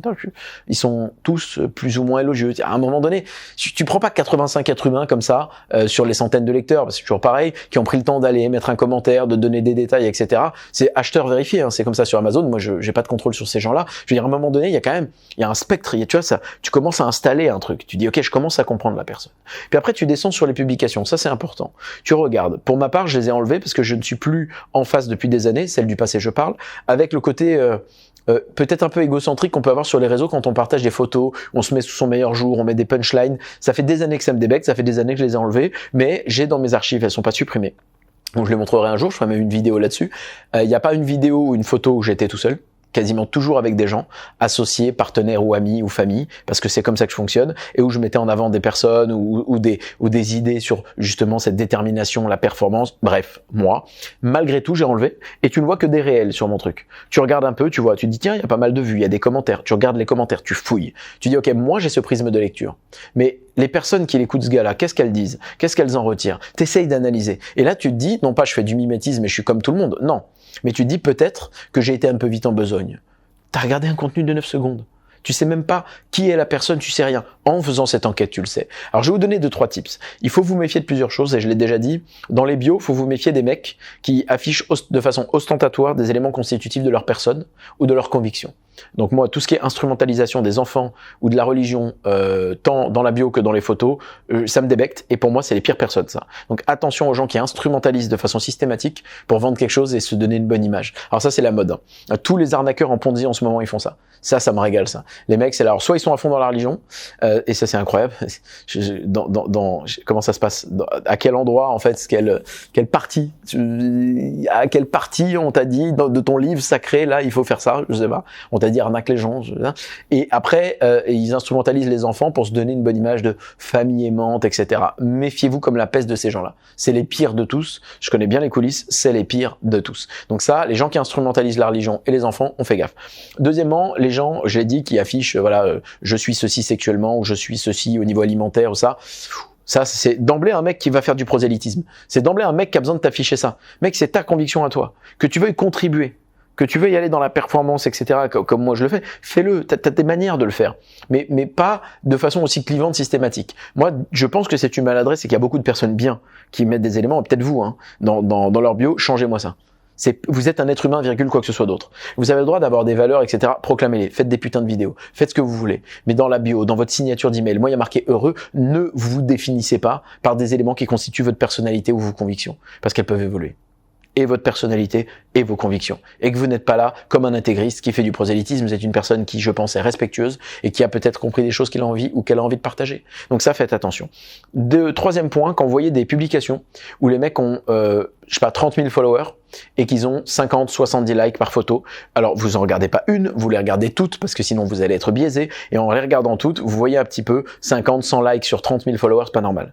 C'est impossible. Donc cette personne a un taux d'engagement qui est ridicule.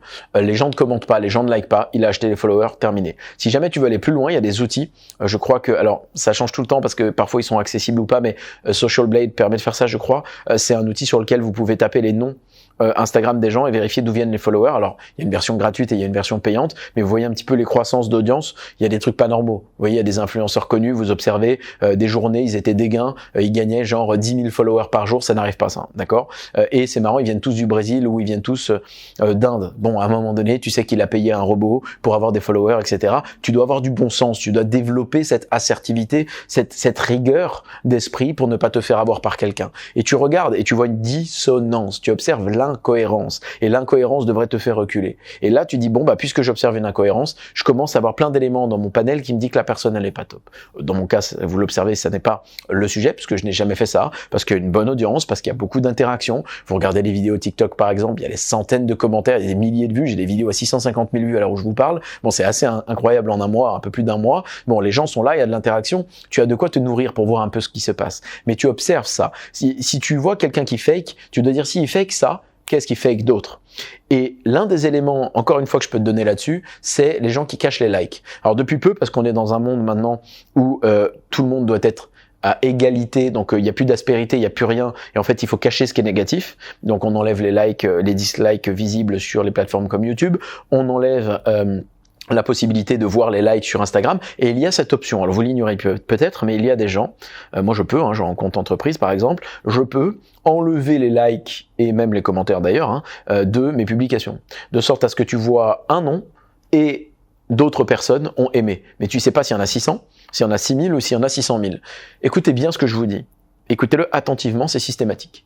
Quelqu'un qui a une figure d'autorité, quelqu'un qui a un nombre de followers élevé, sur Instagram notamment, et quand vous arrivez dessus, il a choisi l'option, souvent des mecs d'ailleurs, ou elle a choisi l'option, peu importe, mais de cacher le nombre de likes sur les photos, qui que ce soit, que tu penses que cette personne est saine d'esprit, que tu penses qu'elle est bienveillante, que tu penses qu'elle a des qualités, il en a peut-être ou elle en a peut-être, cette personne-là, elle l'a fait pour une bonne raison. Il n'y a pas d'autre raison de cacher les likes que celle de dire je veux pas que les gens voient le décalage et l'incohérence de la disproportion entre mon nombre incroyable de followers et le nombre de likes. Si ça ne te gênait pas, alors tu le laisserais. Je veux dire au contraire, c'est une vanity metrics, c'est-à-dire une donnée de vantardise. Quand tu as sur une vidéo ou une photo 125 000 likes, bah c'est un truc dont tu es plutôt fier. Moi j'ai des vidéos à 3 millions de vues avec 150 000 likes, ouais c'est cool, ça montre qu'il y a 150 000 personnes qui ont aimé le propos. C'est une démonstration sympathique d'un intérêt, bien évidemment qu'on le laisse. Tu l'enlèves quand t'es honteux, tu l'enlèves quand t'es merdeux, tu l'enlèves quand t'es gêné. Donc faites attention à ça. Parce qu'en fait, les gens, je le réalise, alors, une partie des gens, vous avez vu, je m'entraîne à faire ce que je vous ai dit et à incarner ce que je proclame. Une portion des individus qui consultent des contenus sur Internet, et j'observe qu'elle est majoritaire et ça m'attriste, ne savent pas faire ça. Il n'y a pas de mécanique de réflexion. Ils sont là, oh j'ai vu une punchline, je repartage. Oh, tu donnes de la visibilité à quelqu'un, va vérifier quel est son funnel, va vérifier c'est quoi son business, qu'est-ce que cette personne elle fait, quelles sont ses intentions. Assure-toi que tu n'es pas en train de donner de la force et de la visibilité à quelqu'un de mal intentionné. Quand vous partagez des buzzwords ou des punchlines de comptes de motivation, mais derrière il y a la formation qui va bien, le truc, le si, le mastermind, peut-être que vous n'êtes pas aligné avec ça. Je dis pas que c'est bien ou mal, moi je n'aime pas, mais pas systématiquement, c'est contextuel. Dans 90% des cas, j'aime pas. Donc dans ces cas-là, je ne donne pas de la force à des comptes comme ça. Vous le faites sans parfois être attentif ou attentive à ça. Il faut développer cette mécanique d'enquête, prendre le temps. Arrêtons s'il vous plaît d'être une société qui prend des raccourcis. Arrêtons s'il vous plaît les amis d'être une société dans laquelle on ne sait plus pondérer et nuancer. Voilà le monde d'aujourd'hui. On voit un contenu de 9 secondes, on ne sait pas si la personne n'a pas perdu un proche dans la journée. On ne sait pas comment elle se sent émotionnellement. On ne sait pas si elle n'a pas peut-être perdu son entreprise dans la journée ou peut-être appris qu'elle avait un cancer. Et cette personne-là, vous la voyez en vidéo et vous l'insultez et vous la démontez de façon totalement décontextualisée. Et vous voyez une accusation dans les médias de quelqu'un de connu et vous allez l'insulter, l'injurier alors que vous ne savez rien. Vous n'étiez pas là. La justice l'algorithme n'a pas fait son travail.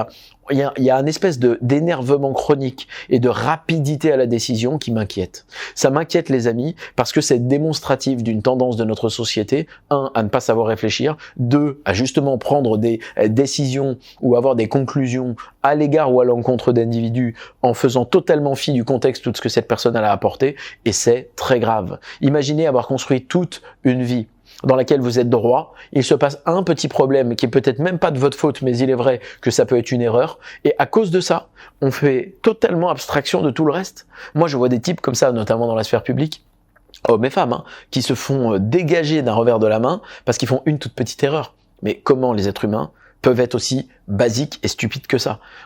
C'est horrible de faire ça. On ne voudrait pas qu'on nous le fasse à nous, alors pourquoi le faisons-nous aux autres? Donc avant de jeter la pierre de façon systématique et extrêmement agressive, en aiguisant la pierre comme un silex pour que ça transperce la peau de votre de l'individu que vous attaquez, eh bien, de votre victime finalement, avant de le faire, dites-vous, hey, est-ce que moi j'aimerais qu'on me le fasse? Est-ce que j'ai le contexte? Est-ce que j'étais là? Est-ce que ça va nourrir le propos? Ou est-ce que je vais juste me défouler parce que il y a peut-être en fait une pointe de jalousie? C'est ça, les amis, qui est important qu'on développe. C'est ça le message que je veux vous porter.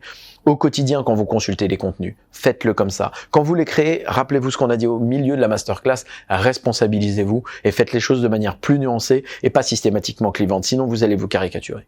Il y a un individu qui est un entrepreneur influent sur la sphère politique, que j'aime beaucoup parce qu'il est cultivé, parce qu'il est drôle et parce qu'il est au moins authentique, qui le disait dans une dernière interview dans un média en ligne, connu d'ailleurs, qui est aussi un média de presse public, et j'en parle pas parce que je veux donner aucune orientation ici, mes convictions sont les miennes et j'écoute la pluralité de contenu, moi. Donc peu importe le bord, peu importe ce qu'il croit, j'écoute tout le monde. Mais là, j'écoutais ce gars-là, dans son interview, il dit, tu sais, je cite ces mots, il disait, je me suis radicalisé à cause des haters et à cause des gens contre moi, parce que finalement, on est dans un monde tellement manichéen et tellement binaire, il le dit pas comme ça, mais en gros, que là où j'aurais mis de la pondération et de la nuance, j'ai dit, allez, maintenant, vous m'avez saoulé, et je vais vous percuter. Et en fait, maintenant, il est très percutant. De sorte à ce que même dans ma posture, j'adoube beaucoup des conclusions qu'il fait, parce que il observe le monde réel, c'est quelqu'un qui a les deux pieds dans le concret, et qui évoque des choses que j'apprécie, mais qui le fait parfois de façon un peu borderline, et qui en fait, vont blesser des gens qui n'ont pas le niveau intellectuel, la capacité ou le second degré pour comprendre qu'il y a un message derrière et que cette personne, elle n'est pas dans l'affront systématique d'une communauté de personnes sous prétexte qu'il dit quelque chose. Mais le problème, c'est qu'il a une responsabilité parce qu'il crée des contenus hyper clivants, hyper tranchants, avec relativement beaucoup d'agressivité à l'encontre d'une typologie, d'un archétype de personne qui, naturellement, va le prendre mal. Et il le dit. Il dit, je suis conscient que je suis de plus en plus radical, etc. Et du coup, il comprend mériter certaines vagues, soit de haine, soit de critique, soit d'ailleurs des articles dans la presse. Et ce type d'individu, moi, ça m'inspire parce que sont exactement victimes des biais dont je parlais. C'est-à-dire parce que ils n'ont pas fait ce travail de prorata au début, ils se sont dit les gens sont, les gens ci, les gens ça. Mais en fait, c'est le côté verre à moitié vide, verre à moitié plein. Je ne te dis pas de pas avoir des tendances, mais perdez pas la croyance, les amis. Perdez pas la croyance que l'être humain, il peut faire de belles choses. Perdez pas la croyance que l'être humain, il peut vous respecter, ne pas vous tromper, par exemple, parce que vous avez vécu 3 relations où on vous a trompé. Et bien peut-être vous avez déjà une part de petite responsabilité, bien qu'on peut, en effet, on n'excusera pas, mais on peut critiquer la conséquence en vous parlant de responsabilité, mais gardez cette foutue croyance qu'il y a d'autres êtres humains sur Terre, nous sommes 8 milliards, et qu'il y a des personnes qui sont de belles personnes, qui font des choses qui sont saines. Le monde, c'est pas où il est gentil, où il est méchant. Il y a des personnes qui sont forcément dans la maladresse, mais qui parfois ont de bonnes intentions. Il y a des personnes mal intentionnées qui font quand même des bons trucs. Vous voyez, c'est cette pluralité qu'il faut évoquer. Et ça, c'est une mission que j'ai. Quand vous écoutez mes contenus, vous ressortez de là et vous êtes moins systématique. Vous êtes moins dogmatique. Vous êtes moins raccourci, rapide. Ah, ça y est, j'ai vu, je critique, je truc. Non. Prends du temps. Tu veux te permettre de parler à quelqu'un de son argumentation, de ce qu'il a dit? Tu cliques, tu recherches, tu analyses, tu regardes qui c'est, tu questionnes, tu argumentes, le fond, pas la forme. Tu zoomes pas sur le micro, mais le propos macro. Tu essaies d'être plus intelligent ou plus intelligente que ça. C'est comme ça qu'on y arrivera ensemble, les amis. Je sais que c'est complexe. Je sais qu'il faut faire fi de tout un tas d'éléments de notre conditionnement. Je sais qu'on vit dans une vie, une existence dans laquelle, à travers les réseaux sociaux, on est dans la consommation rapide de contenu. On est compulsif, on est une génération popcorn, on la met dans le micro-ondes 20 secondes et on oublie qu'il fallait 3 minutes. On ouvre pour voir si c'est fini. Bah non, il fallait le mettre 3 minutes. Et en fait, cette impatience, elle se ressent de partout. Elle est dangereuse et j'aimerais vous en protéger en vous expliquant justement comment, et je viens de le faire, j'ai processé cette situation, ces émotions, etc. Comment j'ai mis ça à la bonne place pour faire d'une fatalité une force. Et au lieu de geindre, au lieu de me plaindre, au lieu de m'énerver à l'encontre d'individus que je pense stupides, eh bien, bien, j'ai fait fi de tout ça et je me suis dit, je transforme cette fatalité en force. Je crée une vidéo pour essayer d'aider des personnes qui avaient peut-être besoin d'entendre ce message, des personnes qui vont peut-être être impactées par ces propos et qui, je l'espère, ont passé un bon moment à écouter cette improvisation de masterclass un peu plus décousue et avec un peu plus de digression qu'à l'habitude et à l'accoutumée parce que je n'avais pas pris le temps de la préparer ou de la scripter. Mais j'espère que le message est entendu. J'espère que vous avez apprécié ce moment avec moi. Je vais essayer de retrouver notre petit ami le moustique pour voir si il veut que je le libère. Je crois que c'est un papillon. Et je vais vous souhaiter une belle journée, une belle soirée et quoi que ce soit que vous ayez envie de bénéfices et de bienfaits dans votre existence, en vous rappelant encore une fois que c'est à vous de jouer et qu'on ne peut pas demander à un être humain de faire pour 65 millions de personnes ce qu'on n'est même pas foutu de faire pour nous-mêmes. Responsabilité, respect, nuance, empathie, action. Je pense qu'on a une recette. Avançons, non pas pour être parfait, mais pour être un peu meilleur chaque jour, parce que je pense que le monde le mérite bien.